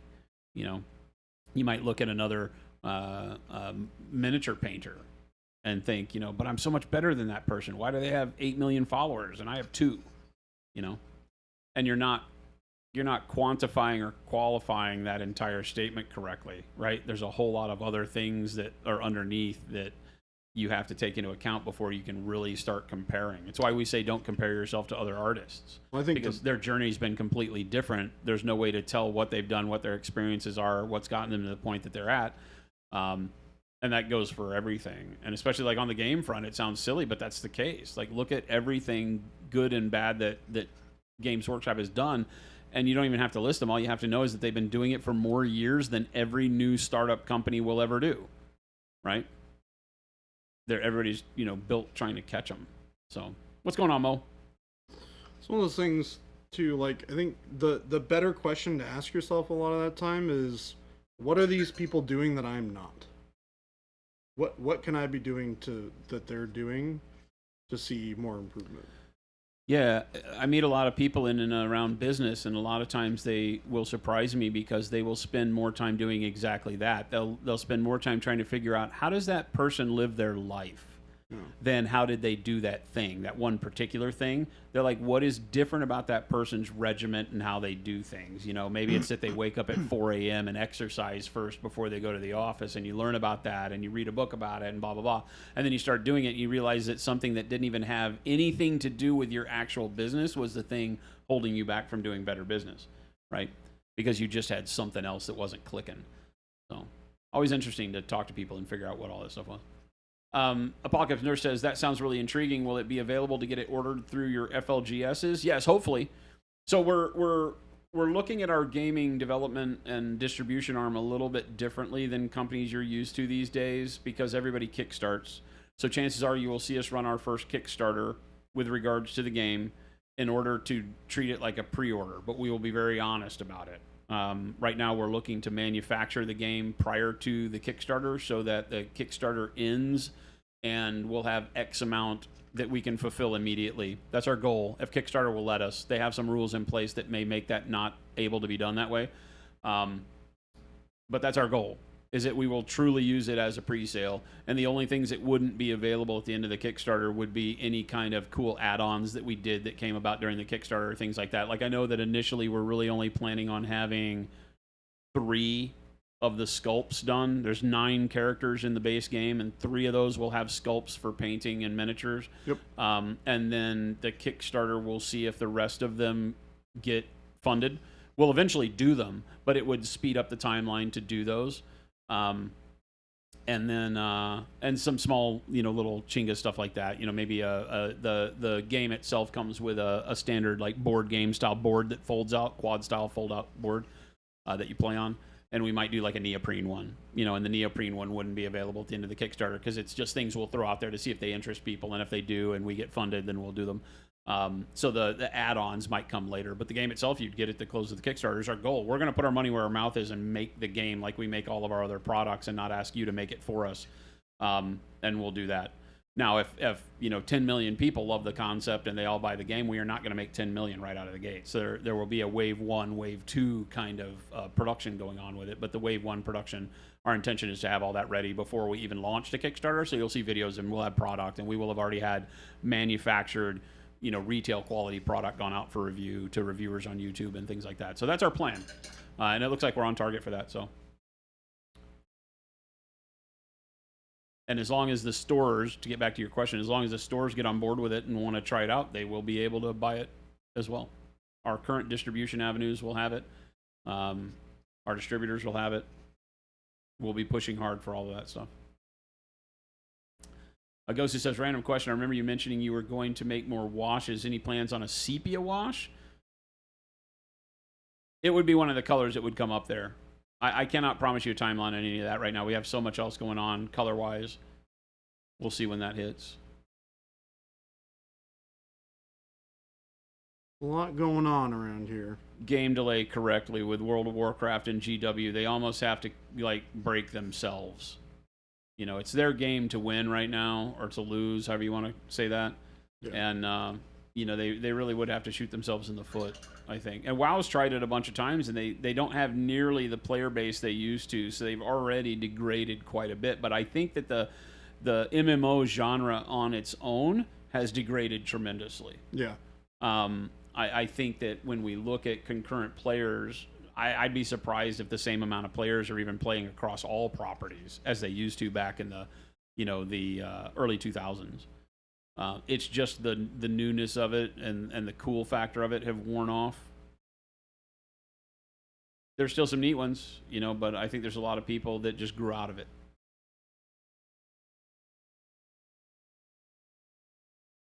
But for GW, yeah, correct. They would just have to, I don't know, pull a privateer press.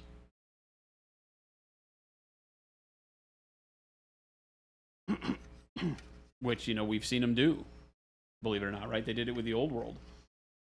It just wasn't their big selling property. They could have very easily had the same kind of problems. Those of us that love the Old World Warhammer Fantasy Battles, I didn't understand why they decided to nuke it and give us Age of Sigmar. What a horrible idea.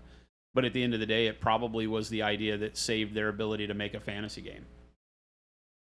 Because I think that the amount of money they make for the amount of effort they put into Warhammer Fantasy Battles was completely opposite of what your ownership group is going to want to see. It had so many more models than 40K and didn't make anywhere near the amount of money.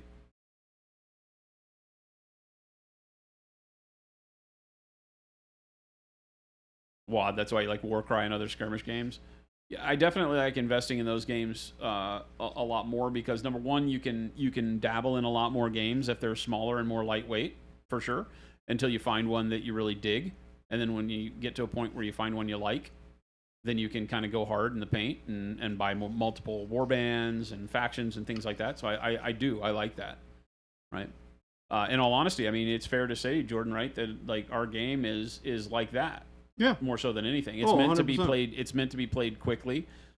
It's meant to be played, and this is our miniatures game, not the other one I was talking about. But our miniatures game is meant to play. It's on a small board to start, but the nice thing is we have built-in expansion to it so that it can get as big as you would like it to go eventually. And we will have rule set changes and things that allow you to do that, models that allow you to do that. But it starts out as a very, kind of easy to learn, but very deep rule set so that you can play it kind of how you want. But I think people are really going to dig it. Panic Bomb says, I've been using Underworlds to get a taste for painting different Age of Sigmar factions. Yeah, another good thing, right, is that you can build a small warband and see if you like painting, Stormcast Eternals, because you can do it for every race, every faction.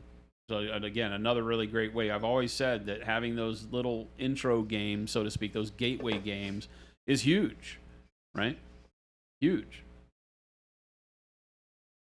Kilty says, will the new Monument game have animatronic miniatures that are hopped up on AI and fight all by themselves? Yes. Mm-hmm. You heard it here first.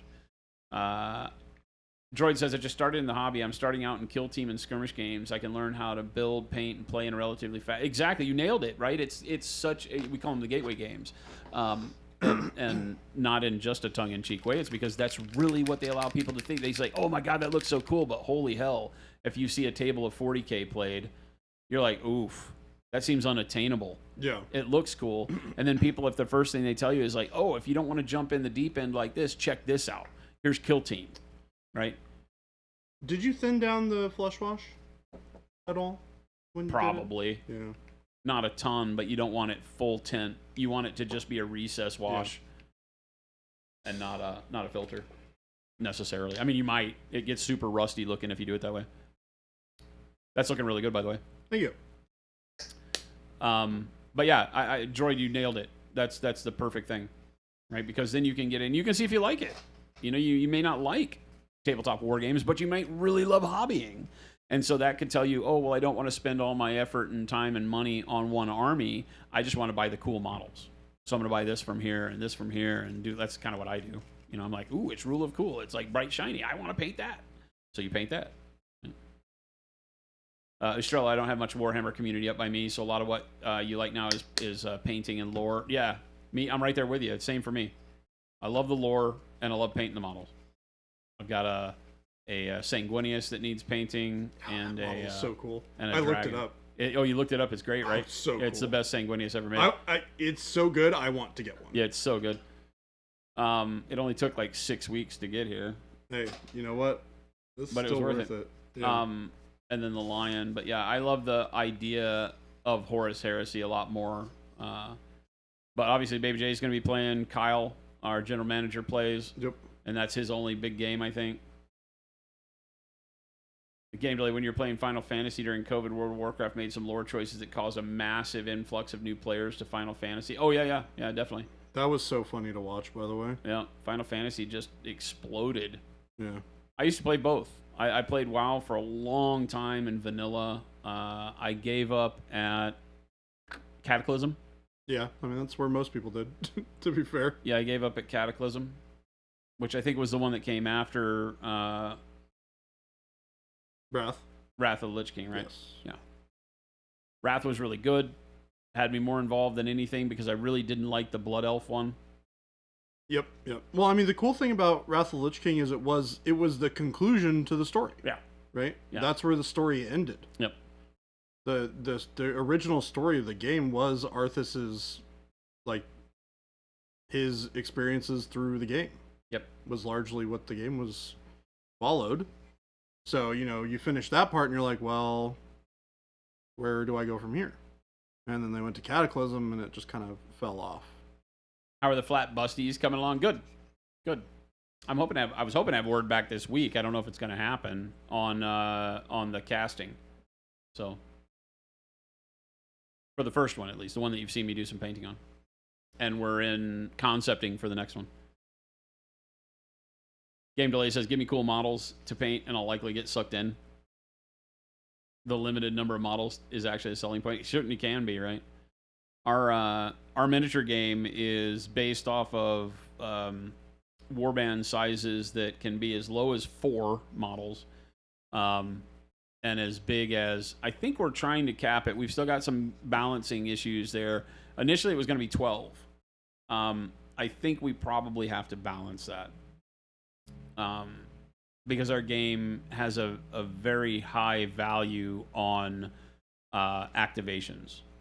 And if you have 12 activations and your opponent only has 4, we don't know if we can balance that to feel good. So that'll be played with. But so that gives you the range. Your max would be 12 models on the field. So if you can see yourself painting 12 models, then our game is going to be right up your alley. Because the most time, the average is 7. We already know that.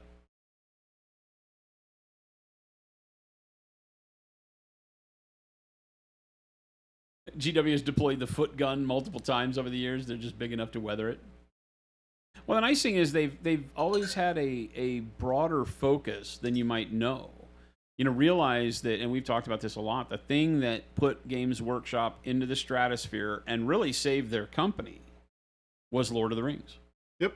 Oh, 100%. And a lot of people don't know that. Yep. There's still a lot of people don't know there's a Lord of the Rings game.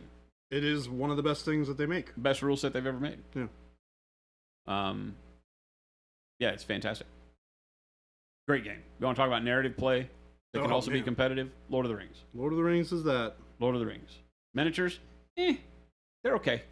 Some of them are really good. There's some really high peaks and some really low lows. Yeah. The Forge World stuff is phenomenal for the most part. Yep. Some of the hard plastics are okay. And then all the PVC stuff is But you know what? They're small. They paint fast. You put them on the table and you have a really, really good time. I painted my whole Mordor army in 12 hours. Oh, yeah.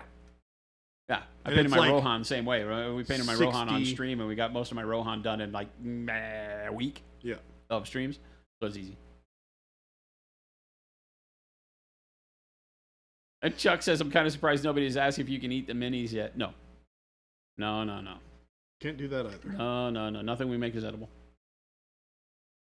Easy to learn, hard to master. That's what we're going for, Juan. Easy to get into, lots of fun right out of the gates. If you want to be competitive with our game and really dig in, you can. And there will be a lot of neat meta stuff that you'll be able to do. But it'll be accessible to everybody. And fun, hopefully, for everybody. As much as everybody can be, Hairdo, what's going on, man? Writing technical documents for people who may or may not know how to read.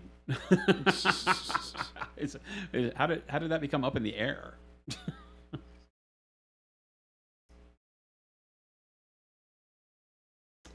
Might do the filter on this guy. Might be the last big not oil wash that we do. Yeah. Yeah. I think it would be cool to see it on the tank. Because I don't think we've done it on something this big before. Gabe Delay says, year 1990, 12 years old. I walked into the FLGS and saw a table full of Warhammer Fantasy armies. Changed my life, though it took a few decades. It is. Visually, it's an amazing thing, right? Absolutely an amazing thing. Huge fan. You quit hardcore WoW streaming to give Final Fantasy 14 a shot? I like Final Fantasy, but it was more like a fashion fantasy, they called it. Past the point, it just lost interest for me because I didn't care about the way my character looked. And that is really the only end game grind in that game. Yeah, Other than like finances. The boss fights and stuff are really fun. I like the way that the boss fights were tuned, that they were exciting, but you could actually do them in pugs and see some success, except at the highest level. Yeah. You know, so for a guy like me that doesn't have time to... I love MMOs and I love raiding in MMOs. That's the social aspect, the talking on Discord and things like that. Of course, it was TeamSpeak back when I was playing.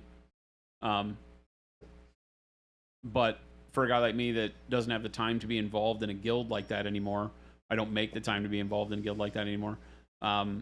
It was something that it was just easier for me to jump in to Final Fantasy and feel like I could do things. I did Guild Wars 2 for a minute, but trying to do any of the dungeons and pugs was a little rough sometimes because they had some weird puzzles that if you didn't know and you were the one that messed up, you'd piss everybody off really bad and they'd boot you. So there was a feels bad attached to learning new content in a pug in that one. Whereas Final Fantasy 14, I felt like you weren't going to wipe the raid if you didn't know what was going on. And most of the ones that people were pugging were not the super high level stuff. They were going to be able to pull through without you anyway. Yeah. And so it felt better. Now in Final Fantasy 14, I played the healer. So I was like, I probably need to know what's going on. The true endgame of Final Fantasy is the fashion and the glamour. Yeah, it just wasn't for me. It was kind of over the top, and it wasn't visually, stylistically, was not what I was into. Well, you're not really into anime. And no, I don't like the pretty much anime what thing that as is, much. yeah. It's not that I don't like it. It's just it doesn't appeal to me Yeah. in the same way. So, but the gameplay was really fun. I enjoyed leveling up to max level. I then enjoyed how they had like the tower thing was really cool. You could run this thing with like 2 other people. Am I right? I don't know. I've never played it. Oh, you haven't? There's like I want to say it's like a tower, and you would go up levels, and it was kind of like you just kept going until you died. Okay. Yeah. And then you do it again. It was really cool.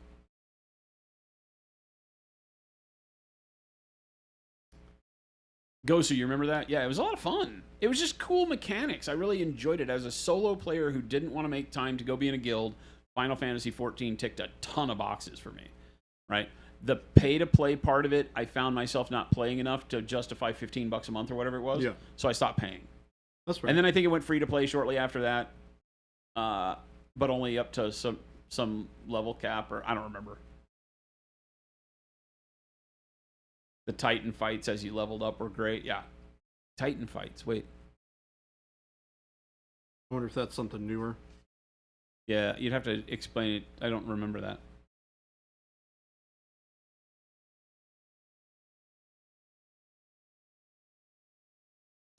Yeah, so like in Guild Wars 2 I played, and I had a, whatever they call a hunter in that one.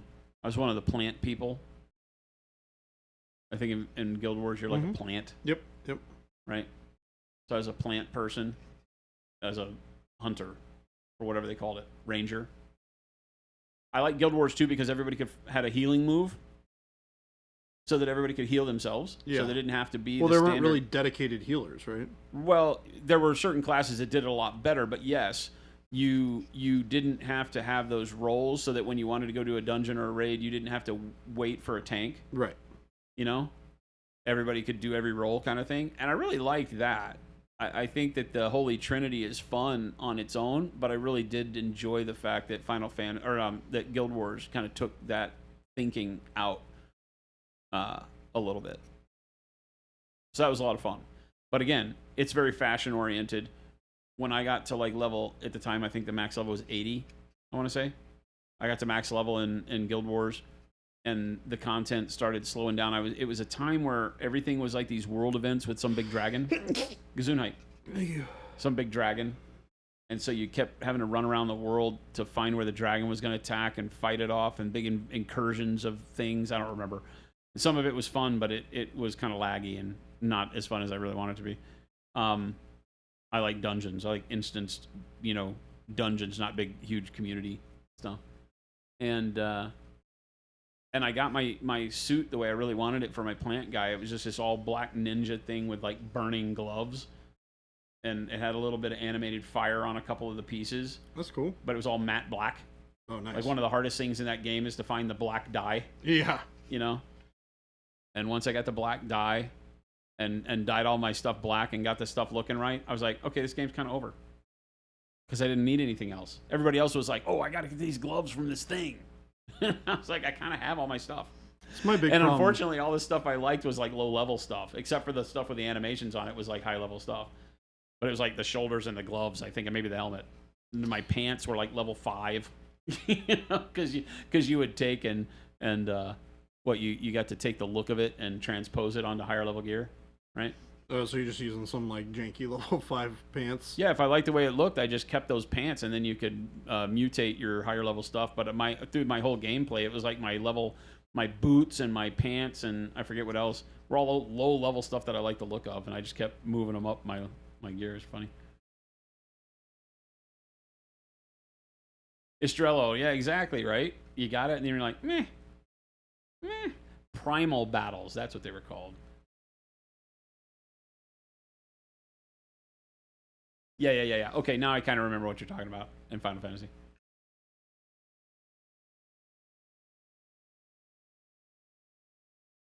Yeah, game delay. You could actually do a lot of damage as a healer, too, without having to nerf your kit like you did in WoW. Right? You could play like dark or light priest in WoW, but you kind of nerfed your build one way or the other.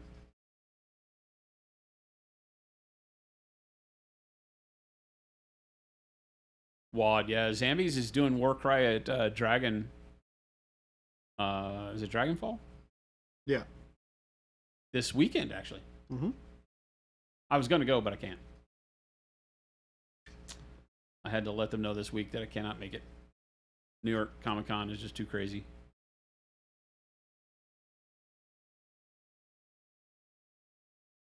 Whenever you got bored with one healer class, you just shift to another. I did Druid, Priest. I never did Paladin. Druid and Priest were my two. And I only did Healing Druid. Back in the day when Tree was your focus, right? I never did Damage Druid. She's your co-pilot for the drive up WoD. Nice. How is Adepticon for beginners to the hobby droid? It's great. Are there many friendly kill team skirmishes? That's what WoD may be talking about. Yeah, definitely. There are. I think that as far as like introductions to games, I think a lot of that is more of a social interaction thing where you would find somebody and just tote your stuff and grab a pickup game. Like WoD is saying, Zambies did some come learn Warcry, simply because she loves Warcry, and you might find some event things like that. But what it really is, right, is just cool people hanging out. And so, like, if you want to play BattleTech, you could go into the room where they're playing their competitive BattleTech tournament and just ask around and say, hey, I'm really looking to learn the game. Is there anybody that would, who's running, starter demos or something? And I guarantee at Adepticon you would run into people that are like, oh, heck yeah, after the tournament, come back around, 8 and we'll do something like that. We're going to bring in pizza, blah, blah, blah. I don't want to put words in their mouth, but there's a lot of fun to be had there. So I think what I'm saying is don't get discouraged if you look and there is no event specifically that is staged for the game you're looking to learn. Just go. Take your models and go. If you don't have models, go anyway. It's a great show. Adepticon is literally the best show in our industry. Yeah. For our industry. Yeah, we're sitting here talking about nerd games and stuff, and look at Jordan's tank. The dude lives in a different time continuum. I just paint fast, man. My problem though, right? Like I paint fast, but my problem is I get really zoned in when I do it. So it's great when you're here and you can like vocalize chat so I can interact. Man, if I were trying to do this on my own, like I have to do one or the other. That's really why we hard. have to have this chair filled. Yeah. Is that you and I both will kind of get into the. I'm a little less so. Yeah. Because I've been doing it for so long, but. Well, but I also just like as a person, I have a tendency to hyper focus on things. Yes. So like, I just get into the zone and I just tunnel vision on the thing I'm working on. So it's, you know. Yeah, the contrast turned out great. That's a good looking tank. Yeah, Droid, you're 12 hours away and you're driving, bringing all your stuff. Awesome. Awesome. Ghost Hunter says, with how fast this tank is coming together, it really is convincing you to start using a bigger brush. What are you using right now, number 3? Yeah, this is a 3. He's using a number 3 Sable from the Sam Lin set. Yep. And I would always suggest, I've been painting that entire Demon Host. Can you reach over there and grab that real quick? Yeah, the Demon House. Sure. The Demon Host that I've been painting has been done 100% with a number 4 synthetic. You just want to go to Jason's solo while I'm over here? Oh, you want to just change it while you're there? Yeah, might as well. Or I can walk back. Just this one? Yep. So that's all done with a number 4. 100%. I've never switched the brush. Just a crappy synthetic number 4. It's an old sample number 4 from our artillery line, which, if you think back to when we brought the artillery brushes out, that was 2017. So we've had that sample in-house since 2017. And I picked it up before we restocked brushes and just painted it with a number 4 brush. So as long as you have a brush that holds a point, right, then it doesn't matter. But the larger the brush, the more other cool stuff you're able to do with that same brush. I think the biggest benefit is it just keeps paint wet longer in a big brush so that you don't run out to the point where you have dry texture as quickly, for me at least. Neither Jordan nor I are doing big, huge swaths of paint. Even on this tank, you don't see him doing big, huge, thick brush strokes, right? But being able to do lots of brush strokes before going back, especially when using mixed paints, is huge. And a larger brush will just keep the paint moist longer. Yep. Even if you don't load a whole lot of paint into the brush, just the amount of moisture that it'll contain without having it all evaporate real quick is a lot better. Your edge highlights have definitely gotten faster and better when you use a bigger brush because it just takes exponentially longer to paint. Yeah, exactly. Yep. There you go. Perfect. Droid, nice. JG, you bringing your 12-year out to Adepticon? Oh, have fun. Oh, Nova's close to you. That would have been a good one too. Nova's also a spectacular show. Nova's a great show. I feel like Nova may be a little more focused. Like you might not have as much fun doing anything other than looking at Nova, just because there's not as many people there. I mean, there's definitely some good gaming. It's all late though. Huh? Like for free gaming, there's not as much of that. That's true. Like at Adepticon, there's a whole ballroom that's nothing but open gaming. That's true. And the open gaming area was that little place we played Magic that night. Oh, really? Yeah. Oh, weird. At Nova. That was it. Yeah, but you can also play in the big halls when they're not. Yeah, I'm just saying, and without as many people, I don't know that I would feel as confident as saying, yeah, you can just kind of go learn. Probably. Yeah, I mean, the people true. are still nice. Yeah. Ghost Hunter says, well, I guess I'm buying a bigger brush tomorrow. I use a number 2 and a number 4 for 90% of everything I do. Occasionally I pick up a number 1 or a 00 for doing eyes or, tricky little spots or textures or things like that. But it tends that I have moved over my years away from smaller brushes as a focal point. And the number 2 I would call my go-to brush. And our number 2 is kind of like an upscaled 1 for other lines. Yeah. And that's kind of my go-to brush at 28 mil. So whenever I start a normal Space Marine or something like that, probably a number 2 or probably a number 4 or number 6 for my base coats. And then I'll switch over to a number 2 halfway through, and that'll take me to the finish line, right? I honestly very, very rarely even use a 2. I use a 3 for most everything. Yeah, pretty much. Yeah. A 4 if I need to do like bigger stuff. Yeah. We just don't make a number 3 synthetic. Oh, really? Yeah. Oh, I didn't know we go that. 2, 4, That's funny. 6. Well, that would explain why I use a 2 and a 4. Yeah.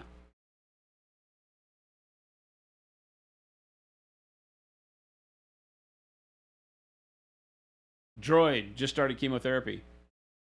Well, good luck to you. Good luck. And you will definitely enjoy Adepticon. Let us know when you go. We're always there. We got a big booth. Yep. Hard to miss us. Avian, what's going on? Why am I stuck in the corner? Somebody's got to run this damn show. It's true. Jen and I had some stuff we had to take care of before the show, and then it carried on to after the show for Jen, so it was easier for her to go. She's in chat there, but sometimes we have to put him there. Okay, just listen to Jen. Keeps me humble. I'm just here. Sometimes we gotta stick him in a corner. I'm just here. I have to do the grunt work. I like this. The grunt work? I like sitting in the producer's chair and just chatting with chat. I like sitting in the comfy chair better, but this is good. You could almost produce from the comfy chair. Game delay, awesome.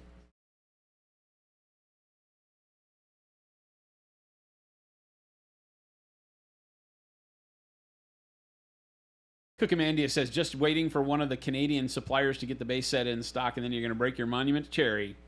Hey. I love it. Does nobody in Canada have a base set in stock? You got to be kidding me. That's kind of wild. Go to our exclamation point FLGS link. Do I have to type it? I guess it's my job to type it, isn't it? It is your job to type it. Damn it. You get to do all that fancy stuff. Exclamation point FLGS. Boom, there it is. Go to our store locator, right?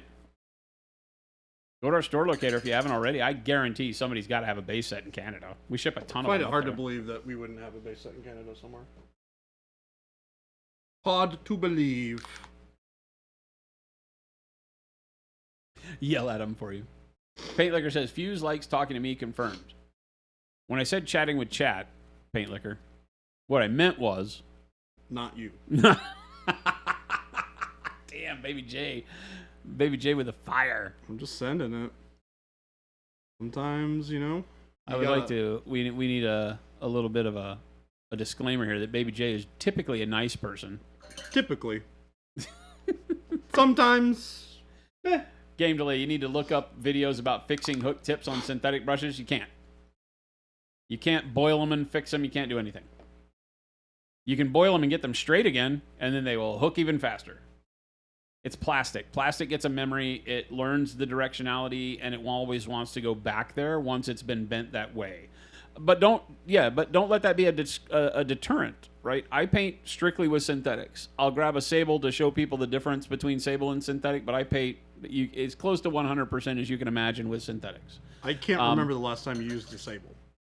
No, well, it wasn't too long ago, actually. I picked up one of the number 3s to talk about flex on brushes. Well, yeah, but I mean, during your use, normal... Yeah, not to use in regular. I love the snap of a synthetic brush. I don't care about hook tips. Now, I will tell you this, and Jen and I talk about it all the time. Your painting direction has the biggest thing to do with hook tips. I always... And this is probably one where it might be good for me to go over there and show it. All right? Let me do that. I'm going to get up and I'm going to show it. Not trip on the headphone. Don't trip.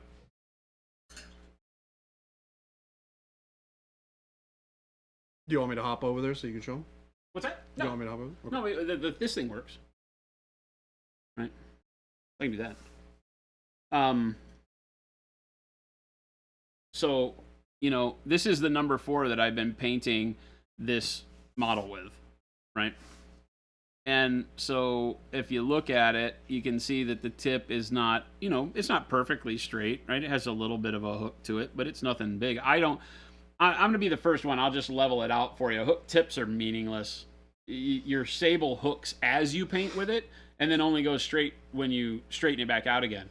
But after your first brush stroke with acrylic paint in a sable, it starts to develop a hook too, and you've never noticed it because it doesn't stay that way. But when you're painting, it also has it. So you're always rotating the brush around. So the hook tip is meaningless. It really is a condition of people not painting for very long that feels fearful about a hook tip. It doesn't mean anything.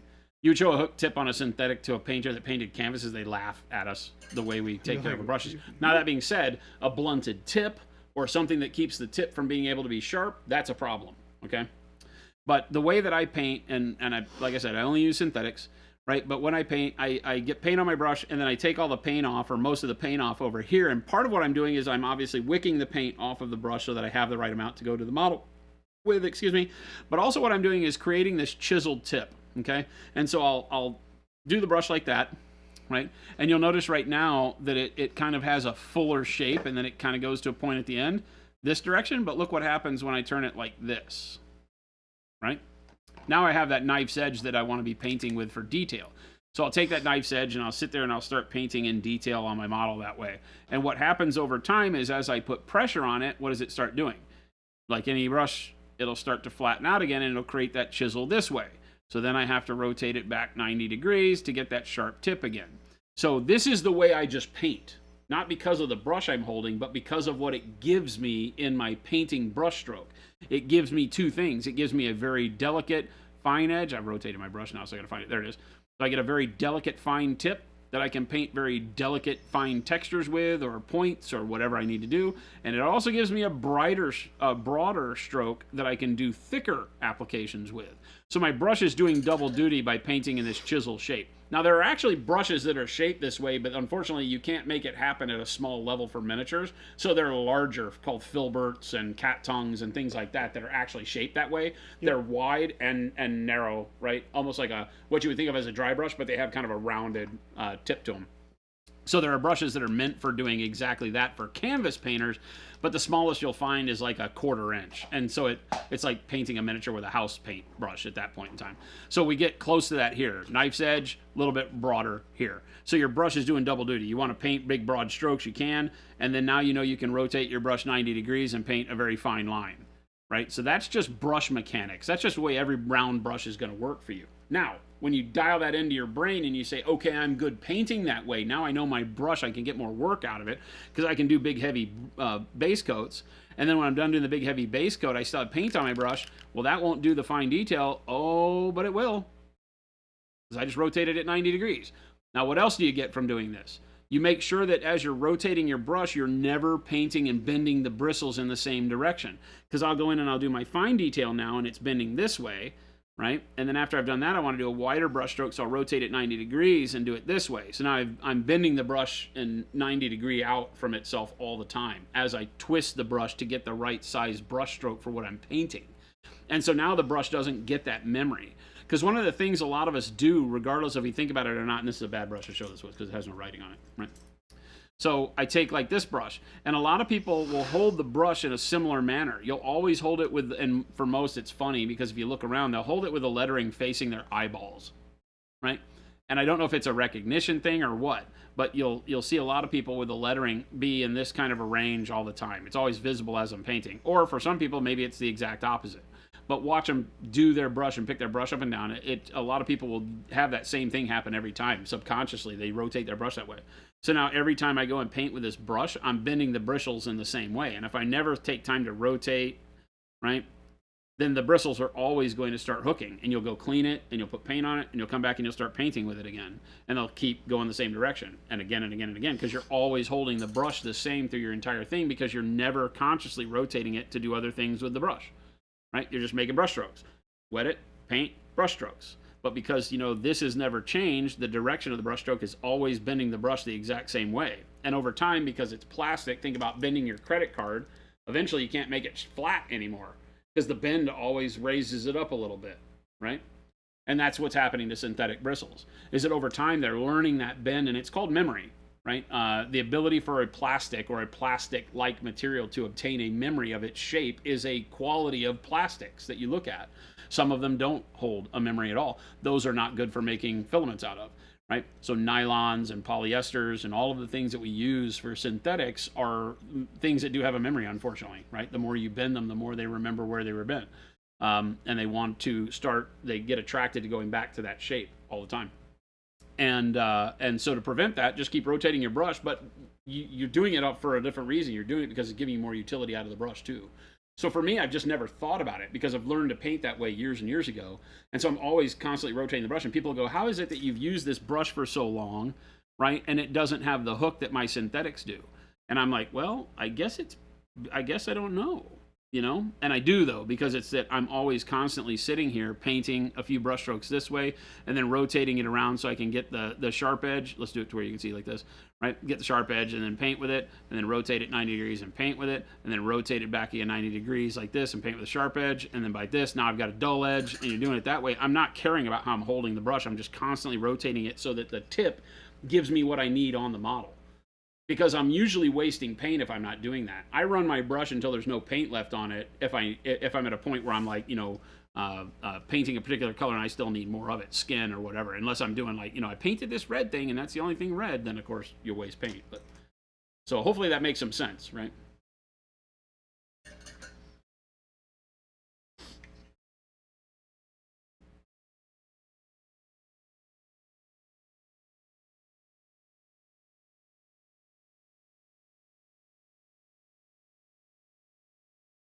Michelle says the closest store to you that has your paints is 18 miles, and then after that it's 2 hours. We're not everywhere yet, but we are in more places than we used to be. We're getting there.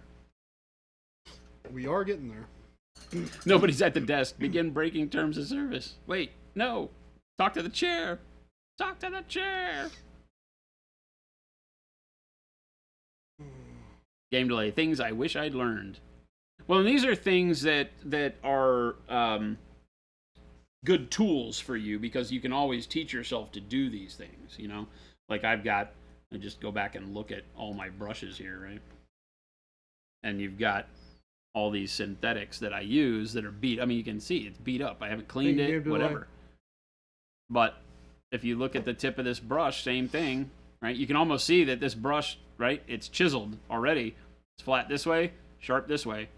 Right? And that brush will last forever. Right? So, you know, knowing how to get the most out of your tools is going to give you the ability to have the most joy with them, number one, feel like you got value out of them, number two, and paint better. Right? So, just remember, look at that sharp edge, and look at that. This brush is way more useful than one that's perfectly, you know, rounded out, that's the exact same all the way around kind of a thing when painting miniatures, because you're going to want that kind of flat edge to run along your highlight edges, right? So something we haven't talked about, like when I get that chisel shape, what are the uses of it? If I flatten it out this way, where it's knife's edge here, flat here, I run and do my edging, right, using this flat edge. Right, so use that wide flat edge because it gives you a very even dispersion of paint along that edge. If you turn it the knife's edge way, you don't have enough paint along that edge. You'd have to continually sketch it to draw more paint. Take this flat edge and you can run that edge for a longer period of time because you have more surface area of the brush touching it, right? Then when I want to go in, so I've got the flat edge here. See if I can make this to where it is visible for you guys. I've got the flat edge here, right, and the chisel edge here. So I do the flat edge to do the edge here, and then I turn it to the chisel edge to do these little stripes, you know, for my texture down the center. And then I rotate it back to the flat edge to do another edge, and then rotate it to the chisel edge to do details, sketching, and things like that. So very useful just in painting in general. I don't care if you use sables or synthetics or whatever.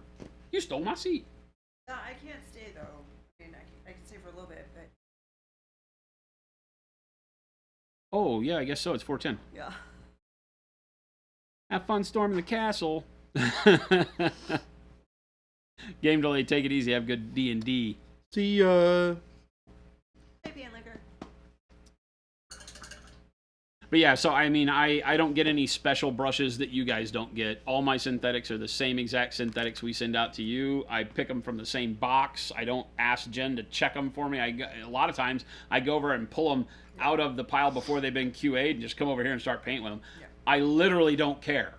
I know our brushes are of the highest quality and will last me for as long as I need them to last me. I get months and months and months, and we're painting on stream, and I don't care. I don't clean them. I don't give a damn. You'll get more because you'll care about them, right? I'm literally just churning through them, but they are fantastic. But part of that, and I hate to say it, but part of that is that you have to recognize that brushes are a commodity when you're a painter. They will not last you forever. They are not meant to. As manufacturers, nobody makes the brush that lasts forever. Nobody's intention is to make the brush that lasts forever. Our intention is to make the brush you wish would last forever, right? Because it does exactly what you need it to do every time you go to use it. And you'll treat it that way with love and care, and you'll use it, and you'll get as much life into it, and then you'll pour one out on the curb for it when it gets to its last straw, and you'll go buy it again. Right? Because they're commodities. They're consumables, not commodity, right? They're consumables. You just don't want to have to consume them quickly. And so being able to use the tool correctly, and by correctly I mean take care of it, use it in a manner that gets you the result you need, but also the distance out of it that you want. And sometimes that comes with learning, I mean, the first time I bought a belt sander, I nearly destroyed it because I had no idea the nuances of working with a belt sander. I just pressed hard like you would with a regular sanding disc. And by doing so, I was breaking my belts constantly because they're not meant for that. You use the belt part when you want light sanding, and you use the disc part where it's rolling over the edge when you want to be able to really get in and grind something. And I didn't know that. I just hadn't used the tool. So I burned through my belts really quick, and I had to go buy more of them and go, well, I chalked that one up to learning, and then you learn about it. And that's what we're trying to say to you here. It's also something that might just seem kind of silly that people wouldn't think about is that you look at a brand new brush like, oh, it's so pointy. And you're like... Yeah. I've seen people do that, and it hurts physically. Chuck, Jade, take it easy. See you guys. Have a good night. Good to see you. Have a great evening. Can we clip this demo? Yeah. If we remember to tell Jabe. Somebody remember to tell Jabe. Jabe watching, or is Jabe horsing around with Chris? Working with Chris right now still. He's horsing around with Chris. Yeah. That guy. They may have had it on. I wasn't paying attention when I walked by. What's that? I don't know. I wasn't paying attention if they had the stream on when I walked by. But yeah, Jen will make a mental note. Oh boy, that's risky. I didn't bring my phone over here, so I can't even make a note. So we're gonna have to rely on Jordan to remember, because he's young. He has. We're all doomed if that's the case. No. I got No. tons of wet in my feet. You don't want to rely on me for that kind of memory. I'm gonna go still- Jen Hoffman, create message. My message is gonna say, oh Jesus, I've never done this on my You can watch. probably voice It's gonna say memo. clip. Use the microphone. Oh my God, it said Talk lip. into it. This like is horrible. high tech. Where? It says dictation disabled. You can enable dictation in settings. You turned it off because you probably didn't want them to listen to you and start like I do sometimes, where my watch starts talking to me because I hit a button wrong, and it just starts transcribing everything. I'm Clip saying. brush section Steve Conley, thank you for the raid. of Thursday's stream. 2 hours. I And don't know- 15 I don't know minutes what that in. word is. Just there's eyes of them. Stream done. Is that a, oh. How does Here, Jen, how I'll does text oh, you to tell you when it is. send? Technology. Oh, I got it. Technology. Well, Jordan will do it just in case. Technology. It says clip brush section of Thursday stream. Technology. Use it. You come back over here. Okay. Bye, everybody. I'll see you tomorrow. I don't think there's any reason why I shouldn't be tomorrow. So have a good night. You always get up and you miss all the bye chants. Bye, Jen. All right, there you go, Jen. You got more I details. got it. I got it. Cut my nose. Sorry. She cut your nose? My hand. It kissed my hands here, and then I went like this, and it. Sliced my nose wide open. I'm gonna die. I need stitches. We need to call 911. We need to call 811. I think you call that when you're gonna dig.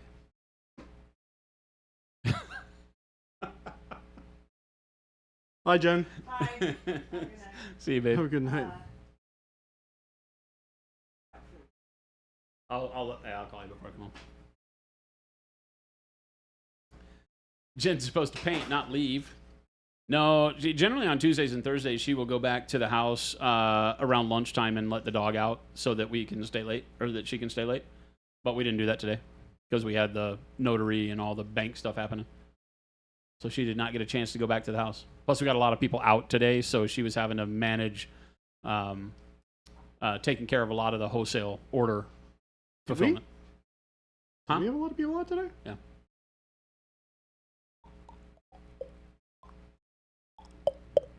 Well, there might have been more people out yesterday, but the wholesale team was out today, so. Was Phil not here? Mm-mm. Oh. Nope. Sylvie says this demo dialed in. I've said that, Avian, you know me, I've said that like a million times, right? That's been the spiel forever. Because we'll have people every now and then that'll. I think Jordan's been dealing with one here recently, right? Had like a couple of brushes that he got that were synthetics and newer painter. Well, he said he wasn't a newer painter, but obviously somebody that hadn't used synthetics a lot and you know got the brushes and said they had a hook tip and sent us pictures. And I'm like, there's no hook to that at all. That's just a brush. I mean, that's a brush with a super sharp point, and the super sharp point will not stay super straight when the brush is wet.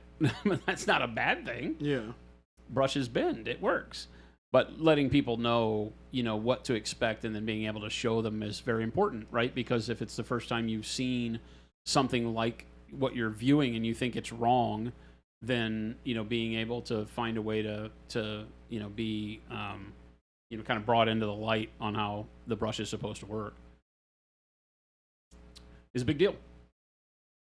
It helps a lot. Being able to, like, sit in front of somebody and show them instead of having to explain it Oh, yeah. via, you know, messages. Is... Oh, yeah, definitely.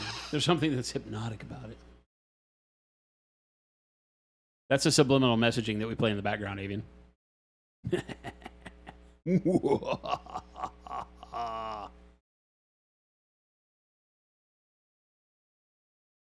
hope everybody's having a wonderful week. We're almost to the weekend. Mr. Baby J, do you have any big plans for this weekend? Oh, no. No? No. Walking around the block a lot? Yeah. Do some exercising? I don't know. My leg's kind of sore today. I don't want to push it. I'm going to blow up a lot of spaceships, and I think Jen and I said we were going to do something else, and I don't remember what it is. So I don't know. Hopefully we're selling our other house. We got an offer. Oh, nice. But she said she was frustrated today because they asked for something we were not going to do, so I don't know if that's going to ruin the offer or not. But Oh, yeah. Okay, so some of you will get a kick out of this because you've been around long enough to know the perils of our old house and all the plumbing, right? Oh, no. Marco Frazzoni. What's up, Marco? Hello, everyone. Welcome back, Raiders. Hola, ¿cómo está? Muy burrito. Muy burrito. Marco. Leaf, what's going on, man? I've got two kinds of wet in my pants. What is happening, everybody? Welcome, Raiders. Hello. Get some hearts in chat for all the Raiders. Hey. Hello, hello, hello. We just got another one before that.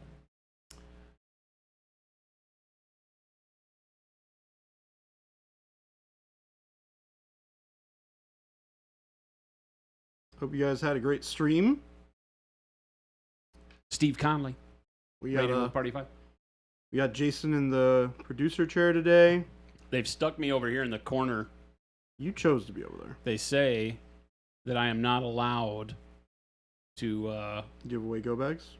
to do anything other than be stuck in the corner.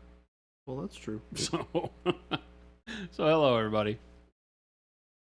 How about some sassy nurglings? We'll take sassy nurglings. That's fine. I like that. Marco, I hope your stream was great.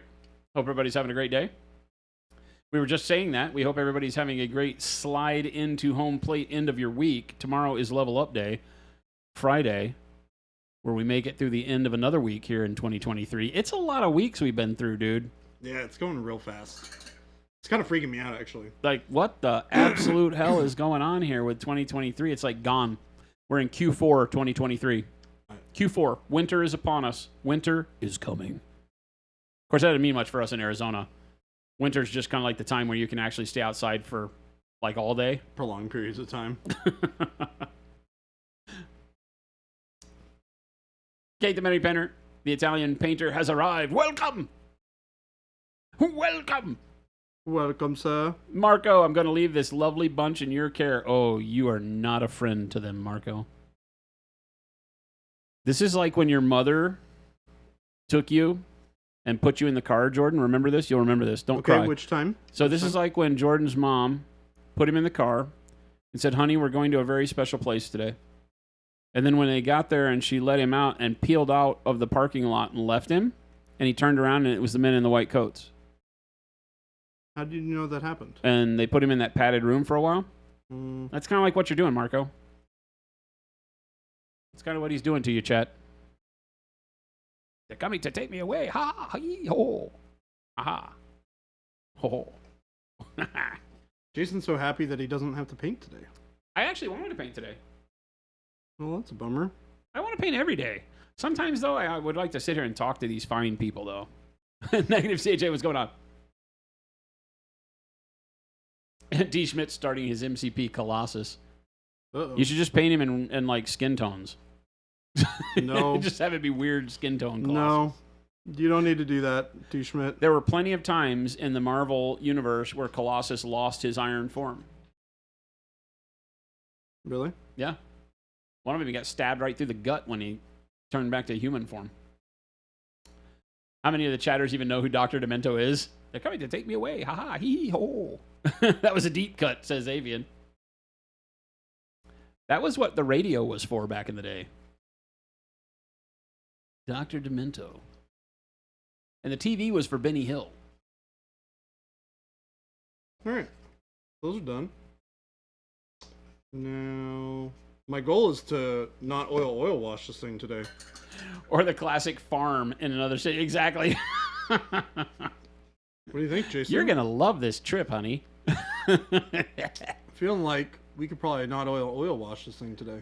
I feel like Jordan has painted a tank way too quick, chat, so we need to slow him down a bit.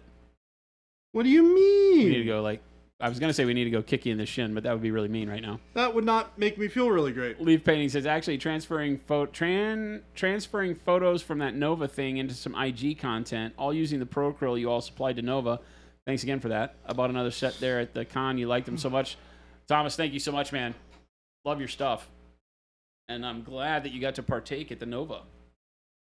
We're proud sponsors of all of the class seminars at Nova. Most of the painters were using our stuff throughout. It was fantastic. One of the funniest things I saw at Nova, and this is it was a neat ego boost for me, right? And I don't really look for those often, but I was walking through that area upstairs where they had all the classrooms, right? Mm-hmm. And the paint area, just the general freeform paint area, was by the windows. Yeah. And then all the classrooms were off to the side. Yeah. And there was a table set up there with this family, and these kids were painting. And this little girl ran in. She got up from the table. I was standing there talking to somebody.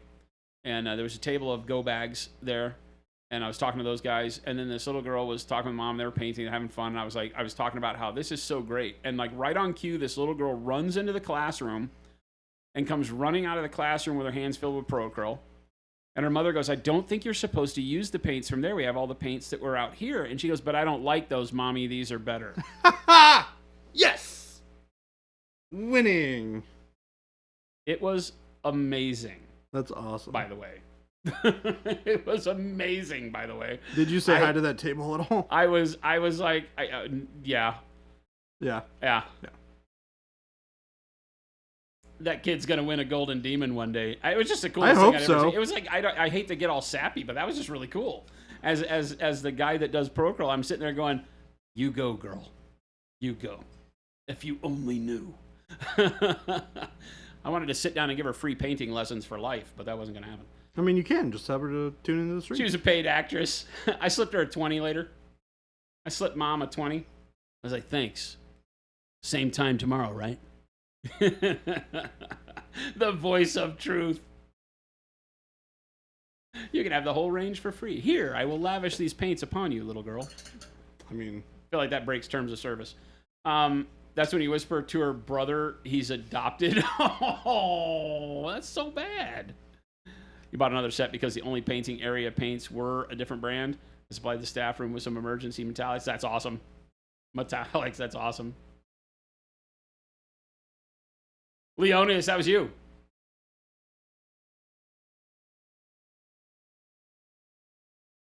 I did. I took pictures of him because Leonidas Rex was up there with the guys with the go bags. oh really? Yeah. That's funny. Yeah, he came down and talked to us. He says, you got to come up. There's like a bunch of us with go bags. I remember this. Yeah. Yeah. Yeah, it was that time.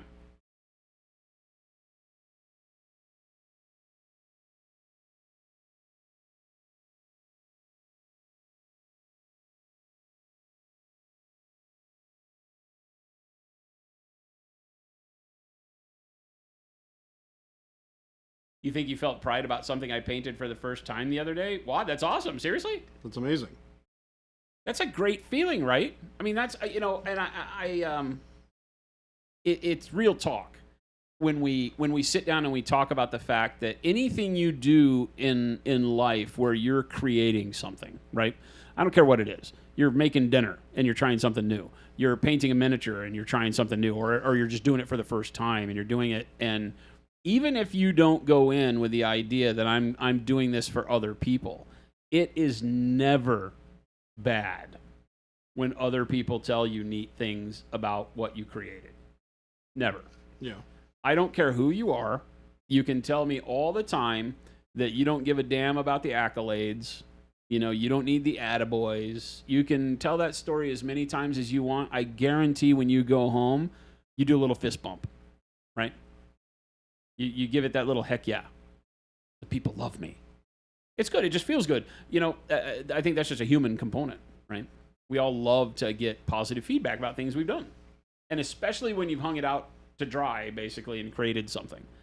Because if you're taking time out of you make a chair, you know, or you obviously we paint miniatures. But it's always great to hear somebody say what a great job you did. It's awesome, man. Yeah. Absolutely awesome. Mateo, yeah, exactly, right? Nothing wrong with it at all. And but it's funny, we say that there's nothing wrong with it, but I have had to coach so many people in the many years I've been painting with being okay with receiving the gratitude, the accolade, the pat on the back, you know? It's true. And I don't know why. Yeah, I think it's people are just, you know, really hard on themselves. I think so. You're your own worst critic, right? That's the key. Throw back my legs and pollute my britches with delight. Holy mackerel. Megalodon Jaws. What is going on, my friend? Well, huzzah, huzzah. I'll just throw back my legs and pollute my britches with delight.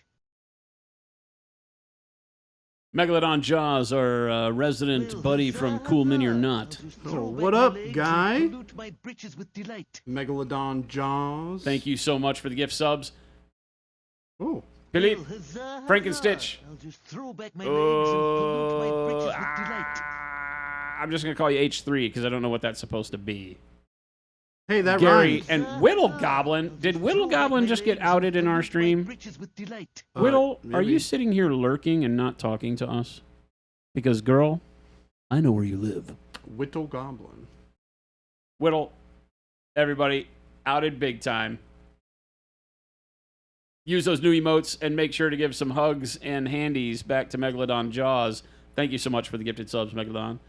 Hope the day is going well for you. It's late for you. Are you East Coast? Where are you located out of? It's not as late as Marco Frazzoni late. That's true. That man Marco is asleep. is a beast. How late is it Marco, over is there? it like 1:30 for you? Well, I think Marco's very asleep at this Or point. noon 30 or like midnight 30? Somebody from Marco's stream probably knows. His cutoff is midnight. Yeah, there. His cutoff is midnight. Yeah, okay, so it's midnight 30 for him. Trooper. Because he has a child that'll wake him up at 6 a.m. You know, it's funny. I do too, my dog. We've had Marco come in here numerous times. I used to watch his content all the time, and I have never gotten a chance to meet him in person. Never met him in person. Yeah, never met him in person. I met him for the first time at Adepticon last year. Yeah, I think I walked past him just I was doing something. He was in the middle of a conversation or something. I didn't get a chance to say hi. Yeah. But We will look forward to remedy the this opportunity to next say year. hello. Because I believe, if I'm not incorrect, I believe that Marco, we will see you again at Adepticon. Is that correct? Oh, he's still here. This time, Mr. Marco may, right? He may, Marco. I want you to keep this little tidbit in your mind, this little gem, this little jewel of brain food. We do a thing at Adepticon. Well, we do a thing at all the shows we go to. It's called Steak Club. And I'm just saying, Marco, do you partake? Oh, he's gonna be at LVO too. Do you partake? Oh, LVO, 2 chances. Yeah, we're in LVO. We do steak night. So leave a night open. We generally try to do a Friday and or a Saturday where we get some great painter friends of ours and we go, we have a delicious dinner and we talk nonsense. So he says, I don't need any more explanations. Yep. It's called steak night. I'll let it simmer and you figure out what that means. That's how you felt about meeting you guys at Nova. I'm always intimidated by meeting great painters. If there's meat, I'm there. Here's the thing that I'll say. Leonis Rex, we're just people. Yeah. Like I want to meet these people just because, I've never met them before. I'm familiar with their work. I'm interested to know the person behind the social persona, right? Yeah. It's like we're all just people. Yeah, for years and years, it's been one. Even back in my music days, it was always a thing for me, and call it kind of like a guilty pleasure. My hope was that I would always kill the idea of a hero. Yeah. And not that I'm anybody's hero. I'm not trying to say that. But what I'm thinking is that I really love when people get to feel like they just get to hang out and be part of something that is, that they thought was rarefied or foreign, and it isn't. It's just home. Yeah. Right? Yeah. It's just come home. Just come sit around and chat with us. I mean, if you hang out with us for any I get period it. of time, you'll get that from us because we're very much that way. Oh man, we just love painting and hobbying. Yeah. I pinch myself every time we go to a show and we get to hang out. Novo in particular, because we literally sat there and painted, dude. Yeah. Yeah. You were like, this feels so weird. We're sponsoring New York Comic Con, right? So yeah, exactly, Marco, exactly. We're there to partake in the community the same way everybody else is. And I think a lot of times it's like I'll have people tell me after, oh, I really wanted to come talk to you, but this and that and this and that. I'm like, dude, grab me if you see me walking in the hall. Guaranteed, if I'm walking in the hall and not talking to somebody, I'm bored. So come talk to me. Yeah, it's true. Literally, it's true. Like literally, come talk to me. If I'm on the way to dinner, I'll let you know, and we'll catch up later. Oh, that's the thing. I tell everybody here because, in the office, a lot of times people are afraid to come ask me questions in the office because they think I'm too busy. And I'm like, dude, you can always poke your head in my office and you can tell me what you need, and I can tell you that I can't get to it now. The worst thing you'll ever get is, hey, I'll hit you up when I'm done. Yeah. I mean, I had one of those moments this morning. Well, I yell at you. No, that wasn't a yelling conversation. We got to keep it up for good looks. Oh, yeah. Sorry, come over here and hit me. Yeah, see? You got to... The beatings will continue until morale approves with Baby J. He's such a negative influence here at the office. I'm feeling a little down. You're still kicking yourself that you saw Ash Barker from Gorilla Miniatures at Adepticon last year and didn't say hi. What? What? Turns out that guy is just a dad. I mean, Ash is literally just a family dude who loves the hobby. He's just a dad. But everybody is. And I think the thing is it's always in the matter of how you present yourself to people, too, and that gets lost in the sauce sometimes, you know. You got to be respectful.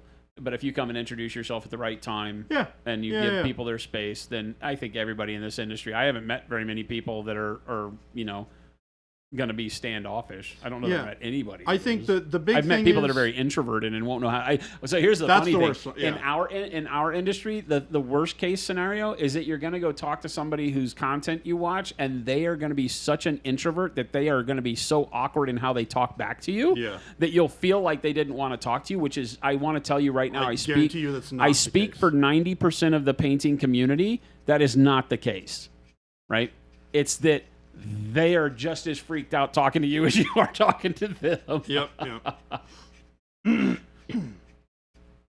Us, we're a bunch of crazy people who like yelling and making poop jokes. Okay, I just want you to know that I did not know that Dallas's name was Abracadallas. Yeah. Oh, hi. What's up, buddy? How you doing? Abracadallas, my man. That is the illustrious, the supreme, the hero of all heroes. Big old, good old I'm just Dallas. giving him names he can never live up to. That's Dallas, another normal dude who paints stuff. Yep. The amazing studio creative director, I think. I don't know what his real title is, so I'm going to build him up. He's the Lord God King of creative stuff at Atomic Mass Games. If How they you do doing, it, it's buddy? because of him. That'll make him laugh. Megalodon Jaws, do you have commissioned painters on staff? I'm thinking of getting a few things in my backlog done and would like to support you guys. We don't. We're a manufacturer, Megalodon, but thanks for asking. We make Pro Acryl paint. So we manufacture all of the paints and brushes and hobby supplies that you see. We've done this show for over 8 years just as a way to teach people painting. And so sometimes it's hard to remember that we're a manufacturer because you come in here and we won't talk about our products for 3 hours. It's true. We'll tell fart jokes and show you how to paint Horus Heresy. Yeah, right now at least. But That's the. But yeah, we don't. Jordan is our studio painter. I'm the other studio painter. We've got great painters here, but we don't do any commissioning. Nope. Nah, we don't do any commissioning. No time. Marco, you're in. You're in. But remember, you can't tell anybody about Steak Club. That's the rules. Oh, wait. I'm really bad at this thing. Yes, you are. I feel like everybody knows about Steak Club now. Well, everybody in chat certainly does. Avian, we do have the Monumentals. We have on our website the Monumentals link. We'll show you all of the individual creators, content creators, streamers, YouTubers, and stuff that we partner with. And a lot of those guys and girls do commissioning. So there's a big group of people out there for sure. Dallas, how the hell you doing, man? Just a boy painting stuff. Just a boy and his dog. Sounds pretty accurate. Do you know that at the end of A Boy and His Dog, they ate the girl? It's a cannibalism movie. I just want to let you know. I did not know that. Yep. Thanks for that. IMDb it. The No, brutality. I'm probably okay. The brutality. You know who the boy was? Who? Mark Hamill. Oh. Wasn't it Yes. Mark Hamill? Or am I remembering this wrong? Good to hear, Dallas. Yeah, this Baby J guy can actually paint. He paints too fast though, Dallas. So I gotta Thanks, I'm gonna buddy. have to break one of his hands or something. Oh, that's right. It was Don Johnson. I knew it was somebody that I should have remembered. Don Johnson, not Mark Hamill. Mark Hamill was Corvette Summer, right? Or am I wrong there too? Jason gets mad at me when I paint stuff fast. So that means I have to paint stuff even faster so that he gets even more mad. No, I'm just gonna break his hands. Don't Yeah, do Corvette Summer. Okay, yeah. Don't do that. Fast for deadlines. We don't have those here. You evil people with your paint the model so we can advertise the game. Jeez. Hey, I've painted some stuff for Dallas before. It's happened I just want you to know. a few times. I just want you to know that you can never, ever in the history of ever gripe about your job because I'm just realizing that you're painting your own personal army. Yeah. Yeah, it's pretty cool. He said I could do it. Harlan Ellison. I didn't ask questions. Harlan Ellison. Oh, for A Boy and His Dog? Yeah. All right, we're tearing up a little piece Ghost of is foam. like, damn it, Baby J, you almost got away with it. Oh, I'm still. I would have had it too if it weren't for these stinking kids. All right, so I'm tearing up a little piece of foam here. We're gonna do some sponge weathering on this Tankerino. Exactly, Megalodon. You get it. You get it. He says, I wish I could get paid to paint. My backlog wouldn't be so dang much. Now you understand the glory of working at Monument Hobbies. You get paid for doing what you would do if you were unemployed. So, there you go. Dallas is like, you let him paint personal projects? He's doing it right now in front of our Doing it right faces, now. Dallas. Unlicensed. I've been doing nothing. Like all this stuff I've been unapproved, painting, it's all personal projects. unapproved, all this cool stuff. unlicensed Yeah, I just gotta heresy paint my own stuff. happening It's here great. in our office. This is what it's like to work for the worst company on the planet. Now remember, Dallas, this is the best part about the fact that we just make paint because we gotta put it on something. You gotta put it on something. Hey, look, I painted some of your guys' stuff too. Look at this. Oh, wait for it. Here comes the Shatterpoint stuff he painted in like 5 minutes. That's also true. bastard. I did paint this stuff in like 5 minutes. Well, this was actually like one stream. This was like one Friday stream or something. But this guy's sweet. I got this guy done. This is the first one I did. And then this guy, which you saw, painting this guy on stream. I like the robots with the magenta glow on the shock. Oh yeah. The shock batons. Those are my favorite ones you did. Baby J cheated on the Shatterpoint. You still don't know how he did that. Right? I feel like we were talking, like we probably had a discussion where the camera focused on me for 5 minutes while I told you, well, let's be honest, 20 minutes while I told you about this guy. Paintbrush handling. And then we switched back and all his models were done. I don't understand. I don't get it. The nuke war in A Boy and His Dog takes place in 2024. Oh, is that right, Wad? I always forget dates like that because as they get closer, it just reminds me how old I am. That when I was a kid, I loved this story, and you never thought, we'll never make it to 2024. Where the other one is. It's somewhere. I might have stolen it. Well, you eat it? I don't think so. Don't eat it. I think I would remember that on the way out. But that's boop joke. All right. Sponge weather. Megalon just painted his mace window. Ooh, I don't have that model yet. I gotta get that. That model is neat.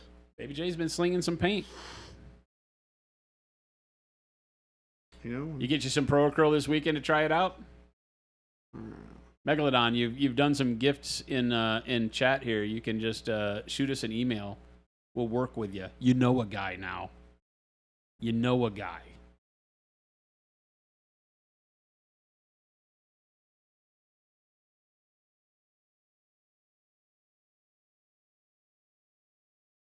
Wadtomaton, you're looking it up because you weren't familiar. Seems like something you need to check out. A Boy and His Dog? What are we talking about? Or Shatterpoint? Both, yes. Kate the Mini Painter says, the Emperor's a Pro Acryl. I got to get some sleep. Take care. Thank you for hanging out with us for a bit. Good to see you. I love how we're the Emperors of Pro Acryl, by the way. That name needs to stick. The Emperors of Pro Acryl. That name needs to stick. That's pretty great. I'm a fan. I'm a fan. If what is Jen's new name? Lord Commander? Lord Commander. She's Lord Commander. Lord Commander Jen. Yeah. So if Jen gets to be Lord Commander, I think that we can be the Emperors of Paint. I'm on board with that. God Emperor Pro. I'm not ready to go to God Emperor. That has some weird, like, wormy, like, things associated with it that I'm not sure you're ready for yet.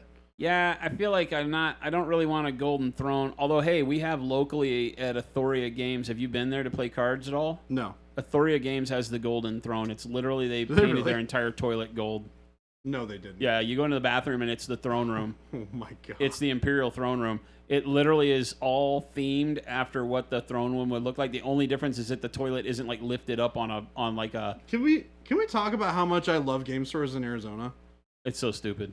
It's so great. I walked in there and I was like, my only fear is like I would never sit on that toilet because you would walk away with like gold, metal paint on your butt because it's like Krylon that they Krylon the toilet with. Oh, it's so good though. It's the Golden Throne, the Grand Poobah of the paint. Yes.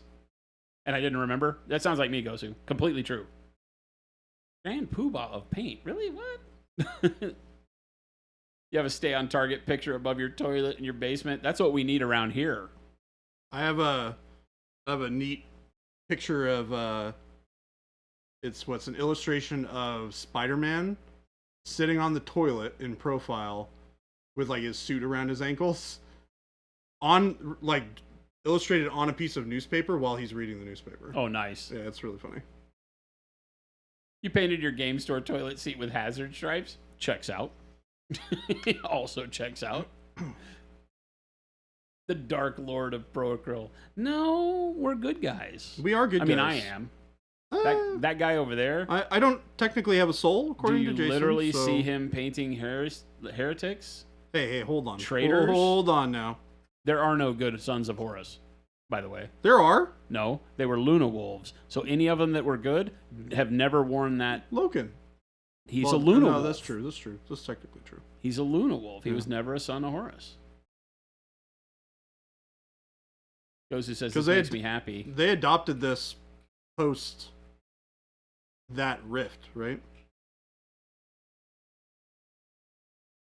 Like they adopted this armor style after that? I don't remember exactly where it started.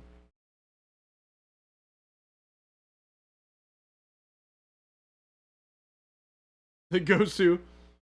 I mean, Vader is a good guy. He killed the Emperor. Man, Yeah, I've heard some... he's kind of like that tragic hero type thing. Yeah. I think that the Anakin Skywalker story has some good parts to it. Apparently, there's some like great resolutions to it in the Ahsoka TV show. Oh, yeah.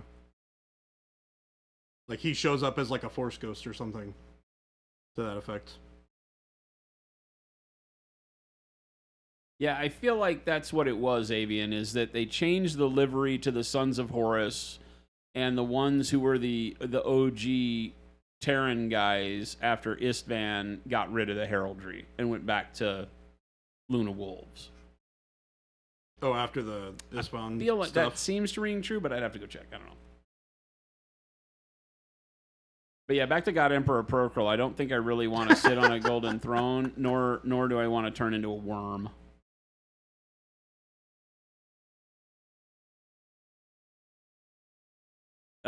Dallas is asking if you saw his Vader redeemed he converted and painted. No, I did not. That sounds neat. Where is it? Just something you did on stream, Dallas? The Pro Acryl rich gold throne. A lot of paint. Paint a toilet. We have to paint it with a brush. No, I got some gold right here we can use. Can we airbrush it? Yeah, we can airbrush it, 100%. I'm not going to let us not have the ability to It's in the airbrush Facebook group, he says. Okay, I'll check it out. After the stream.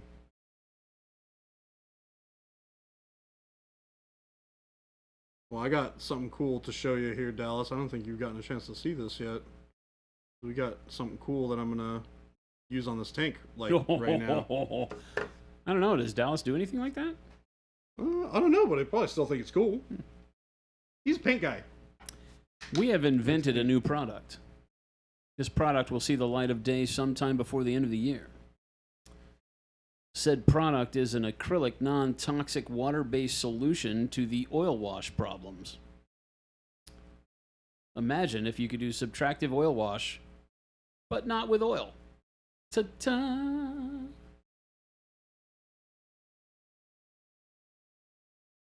Show me. All right. Yeah, we've created a medium that you can add any of the colors from our line into, or any other acrylic that you like.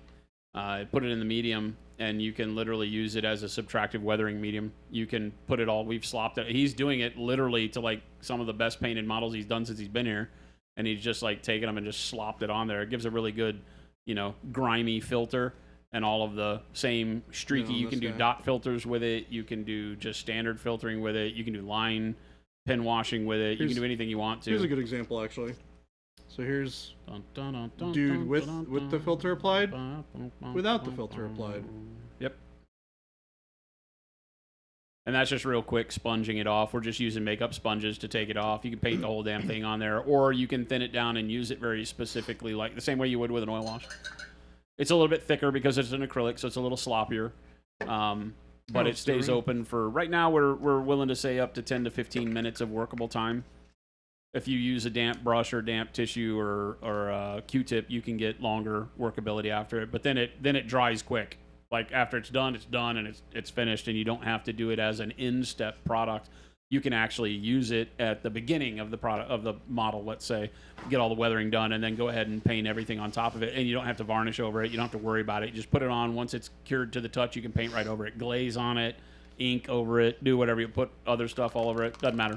Unlike an oil wash, it's not gonna reconstitute itself and start moving around on the model if you're not careful. So with an oil wash, you generally have to spend a lot of time varnishing and things like that. So I want this to be pretty light, so I'm probably gonna go 2 drops of transparent brown, In one drop. JG, that our hope is that people really get it. You know, as we're sitting here talking to people on stream, you guys, most of you probably know, some of you may not know what we're talking about, but if you've ever seen this kind of grimdark paint style, a lot of what makes that fast and easy is doing oil washes. So you get some oil paint, but oil paint is a solvent-based paint with oils, and so you have to use like mineral spirits or turpentine, to clean it up. And so you're dealing with toxic, flammable, hazardous materials, basically, in a space where normally people in our hobby aren't used to working with those things, because everything we generally do nowadays is water-based. It comes from a time when everything was enamel and solvents and things like that other than water. Now we're into where the main solvent that we use is water. This is actually 2 to 2, by the way. Or 1 to 1, but it's 2 drops of each. Yeah. And then, so being able to use in a workplace, I think, opens that whole way of painting, which is actually really cool. You get a really dirty look that fits the narrative for a lot of the games we play, a lot of the models we love to paint, but is not something that, a new person is just going to want to pick up. Even Megalodon said, something I don't generally do because I just don't want to put material on a model that I might mess up something else. And of course, white spirits on acrylic don't necessarily cause problems as long as the acrylic is cured, but there's always a hassle there. And then the after effects of it, oil doesn't really cure, except in a very extended time frame, and so you can have it re-wet on the model. Yeah, I mean, look at this. He's just going for it.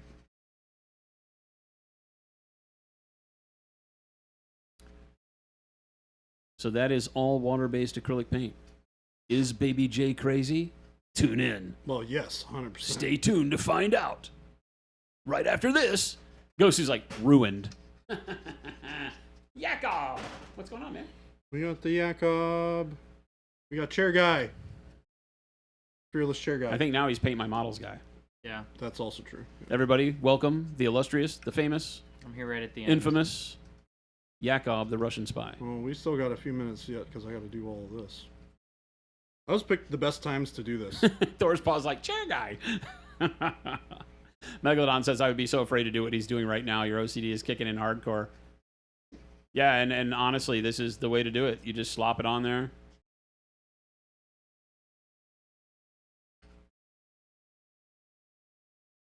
And then he's going to go back and take it all It'll dry a off. lot darker, by the way, than what it looks like as it's being put on right now. Because that medium is clear, but it has like a bit of a kind of whitish tint to it when it's wet still. It'll dry clear. It just, you need to give it a little bit of time. So it'll carry all that pigment through. So Jordan, Jen just came into chat and says, you again? Me again. Yeah, I don't know what she's talking about. I don't know why she's so mean to you. Jen's not mean to me. Ghost who says, how does this do through an airbrush? Not made for airbrush. Yeah. You don't want to airbrush with this stuff.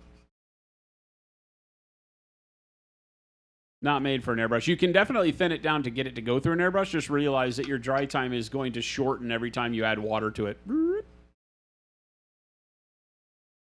It's made for brush on. You can thin it down and do panel lining with it very nicely, right?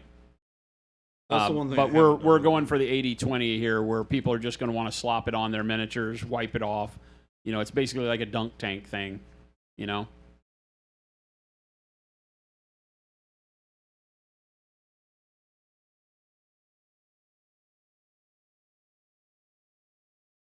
So you assume you want to use a retired brush? It depends on how you want to apply it. It doesn't have to. It's not a medium that's going to ruin your brush. You can clean it with just like anything else. It looks like your tank drove through a cow pasture. I mean, that's kind of the idea, ironically. Thorspaw says, Hail Hydra for some reason. Thorspaw, we're not Hydra. supposed to say that in public. Remember the book. It's in the handbook. You don't say Hail Hydra until it's at a meeting.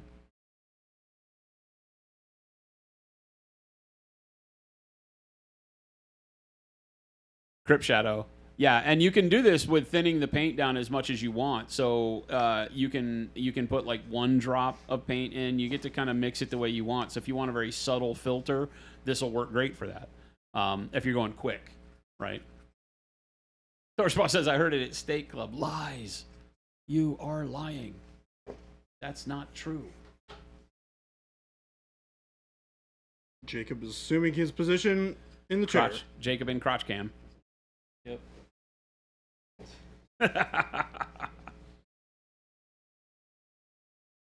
really blue.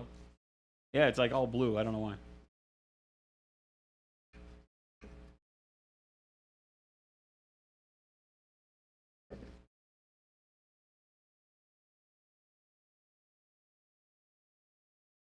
But yeah, Jordan's just using an old number 6, I think, right? Yeah. This Big is old number super 6. old. This is like my junk mixing brush that I'm using. Well, Automaton says, "Or you whisper it quietly like you're pulling in close to whisper sweet nothings in their ear." Hail Hydra. All right. Now we grab makeup sponges. You can almost use like a paper towel. Probably could, yeah. I'm just gonna pull this off. Start back at the beginning. Yep. Now, you're rightful in thinking that had you used any other acrylic product on the planet, This would be super dry. you'd be already. screwed. Yeah. you would be screwed right now. But he's going back to the first side that he put it on, right there, and look at it, magic, magic. I feel like we're on the ShamWow commercial. ShamWow. So how much would you pay for this? Don't answer that yet. Wait for these Ginsu knives. They slice, they dice, they make julienne fries, whatever the hell those are. Some fresh makeup sponges. You'll definitely burn through some makeup sponges doing this. So. Yeah, and you can use a brush. You can use whatever you want. Q-tips, whatever the model calls for, you can use. You can put like you could get a Q-tip and put a little bit of water on it if you want to thin it out and get less filter. Yeah. Because you'll take more of the paint off. Right now he's just using a dry makeup sponge. So it's going to leave, if you use a dry surface like a sponge or brush or whatever, it will leave more of the filter on the model. So his green is going to be tinted with that brown a little bit more. Which is the goal. If you used a Q-tip or something that was damp, the green would go closer back to its original color and you would leave all of the weathering in the low spots. Yeah. So it's very, very flexible. Use it however you want, just like you would if you used white spirits on your Q-tip with the oils, which you have to do. You have to use the solvent in order to make the oil wash work. Here, you're not really having to use the water. You can do it with a dry sponge, and it works great. We do tell you to use something that's non-abrasive, so you're not wiping the paint off of your bottle. But we find these they're actually very dense makeup sponges, but they're very soft. Abracadabra says for sale when our target is the Black Friday sale. So we are releasing this along with our fluorescents, if all goes well.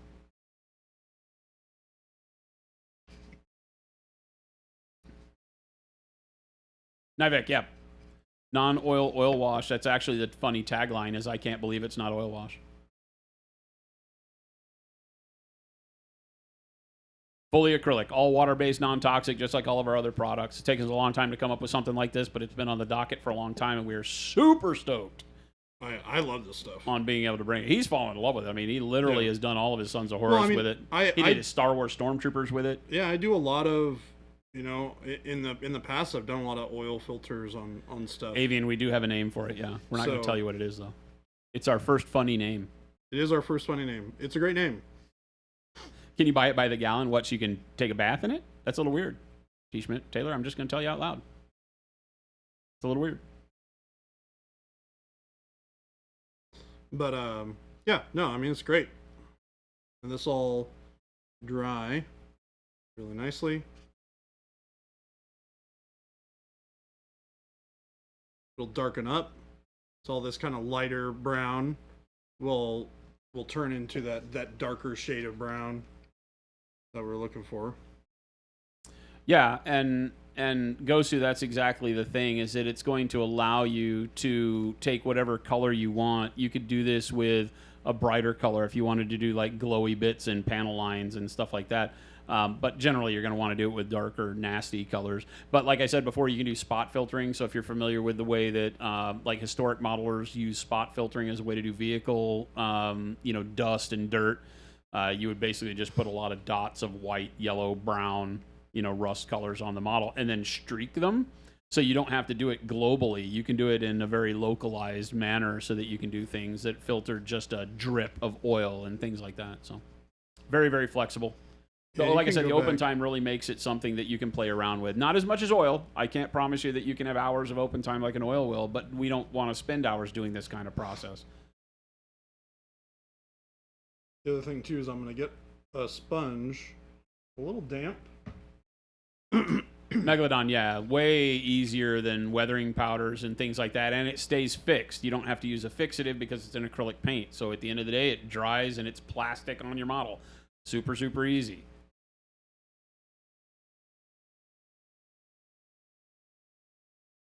You can get one of those pointed Q-tips if you need to take more off. No. Yeah, no, it works good. Oh, I thought you were trying to get in that recess. No. I just wanted to take a little bit of that excess out, smooth it out with the damp sponge, which is doing what I needed to. Megalodon says, well, crap. I need to buy an entire line of Pro Acryl now just to have all the weathering colors.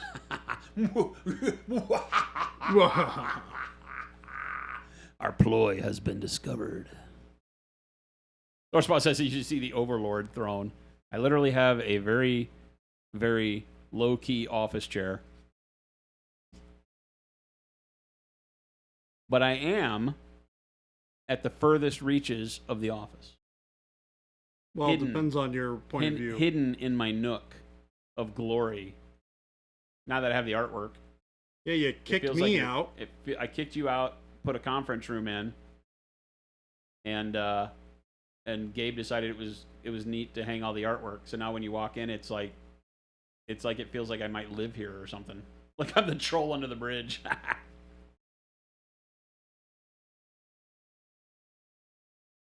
Yeah, so I'm just going through making sure I get all the excess off as needed. But I am pretty happy with that. Yeah, and you saw that long work time. Like I said. It's just now getting to the point where it's a little tacky. Yeah. So we're getting around to the end of its work time right now.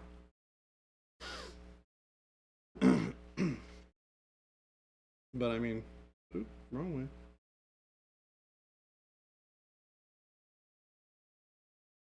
It's a cool looking tank. Yeah, super easy.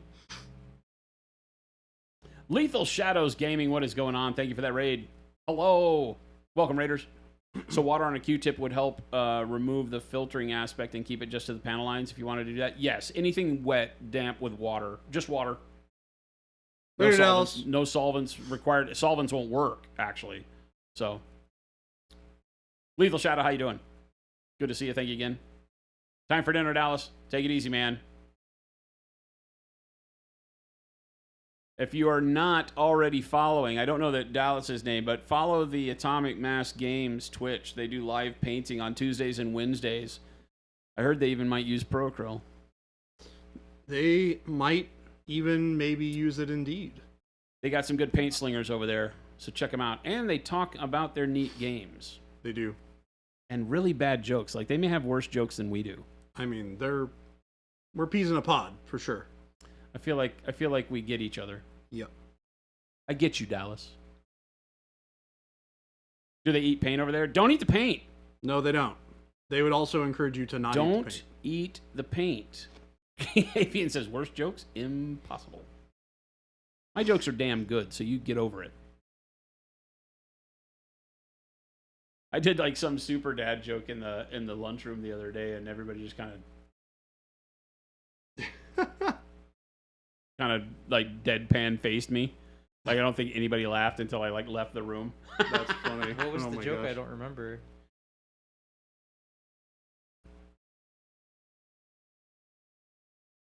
Oh my God, paint liquor. What am I looking at? What am I looking at? What heresy is this that has been detected?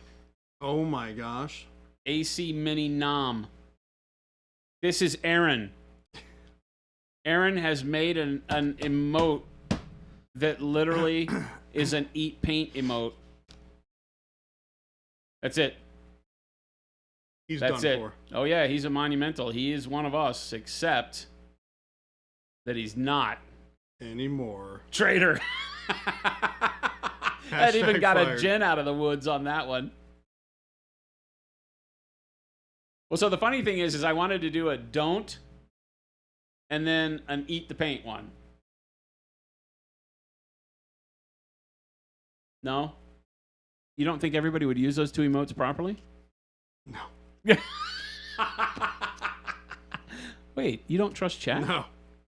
No. You don't trust Not chat? even remotely do I trust chat. Wait a minute. These are some of the Well, huzzah, finest huzzah. human I'll just beings throw back my legs and pollute Oh, my yeah. that breeches we have with ever delight. had the pleasure of interacting with in our entire Sure. brief in the scope of the universe lives. Yeah. I believe you. Okay. Uh-huh. Just checking it. Just checking. Trifos is like, we Whatever wouldn't you lie. say. Wait a minute. Welcome, Trifos, but you are lying, by the way. Jen says, I'm 200% certain they would not use them correctly. 200? Yeah. That is a degree of certainty that is rarely found, my friend. I can assure you that they would not. Ghosty says, I don't trust chat, and I'm chat. See? Spot on.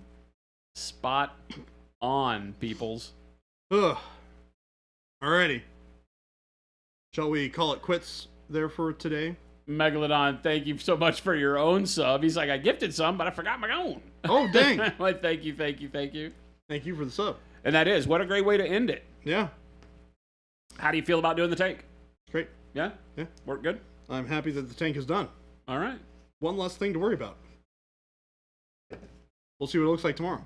All right. Sure, Looks we'll like you look got a glom on that front left panel. Am I mistaken? Front, no, over the left there. Is that side panel on the front? This one? Looked a little wet. Oh, this one? Yeah. On the front? Yeah, we can take that off. Oh, I don't know. You may want it like that. I was just looking at it. I caught a lot of sheen in the... Jen with the links because she knows I don't know how to do it. That's probably true. Hey. That's probably true. Hey. I made all this. When was the last time you used them? That is not a fair question. I think it's a great question. Chat. Damned if I do, and I'm damned if I don't. Everyone, Thank you so much, everybody. thanks so much for hanging out with us. Enjoy the rest of your Thursday. We are going to find somebody to raid, so stick around for some more hobby content as we send you off into the dark, dreary night. Remember, we do stream 5 days a week here, Monday, Wednesday, and Friday. Like tomorrow coming up, we do the 12 to 2 p.m. hobby lunch, all times Pacific here in the U.S. I did say that Baby J could dance and also sing today, so I didn't turn that off, but... Yay! And then Tuesdays and Thursdays, like today, we do the 2 p.m. to 5 p.m. slot. So a little bit later for a little bit longer, but it gives you 5 chances to catch up with us during the week. We'd love to see you back here for as many of them as possible. So if you're new around here, you caught up with us with one of these great raids, quick mute him. Then make sure to hit that follow button so you get alerts when we go live, and join our Discord. You saw Jen throw up all the links over there. The Discord will get you all the info you could possibly imagine about our wonderful little company here in Phoenix, Arizona. Also join the YouTube. Do you join YouTube? Just go look at the YouTubes. We have some neat videos where we don't tell as many bad jokes. Well, Have you seen the video that we put out? I do not That I watch did our the other- videos because we have bad jokes. We chopped off Gabe's figure for that one. That's true. episode. We chopped off Game's figure just to make fun of him. Yeah. So go watch some of our YouTube videos and stop by here at the stream anytime. We'd love to see you more. So stick around, show some love in this chat we wind up in after the raid, and we will catch you back here tomorrow. Adios, gang. We're Adios. out. See you Out.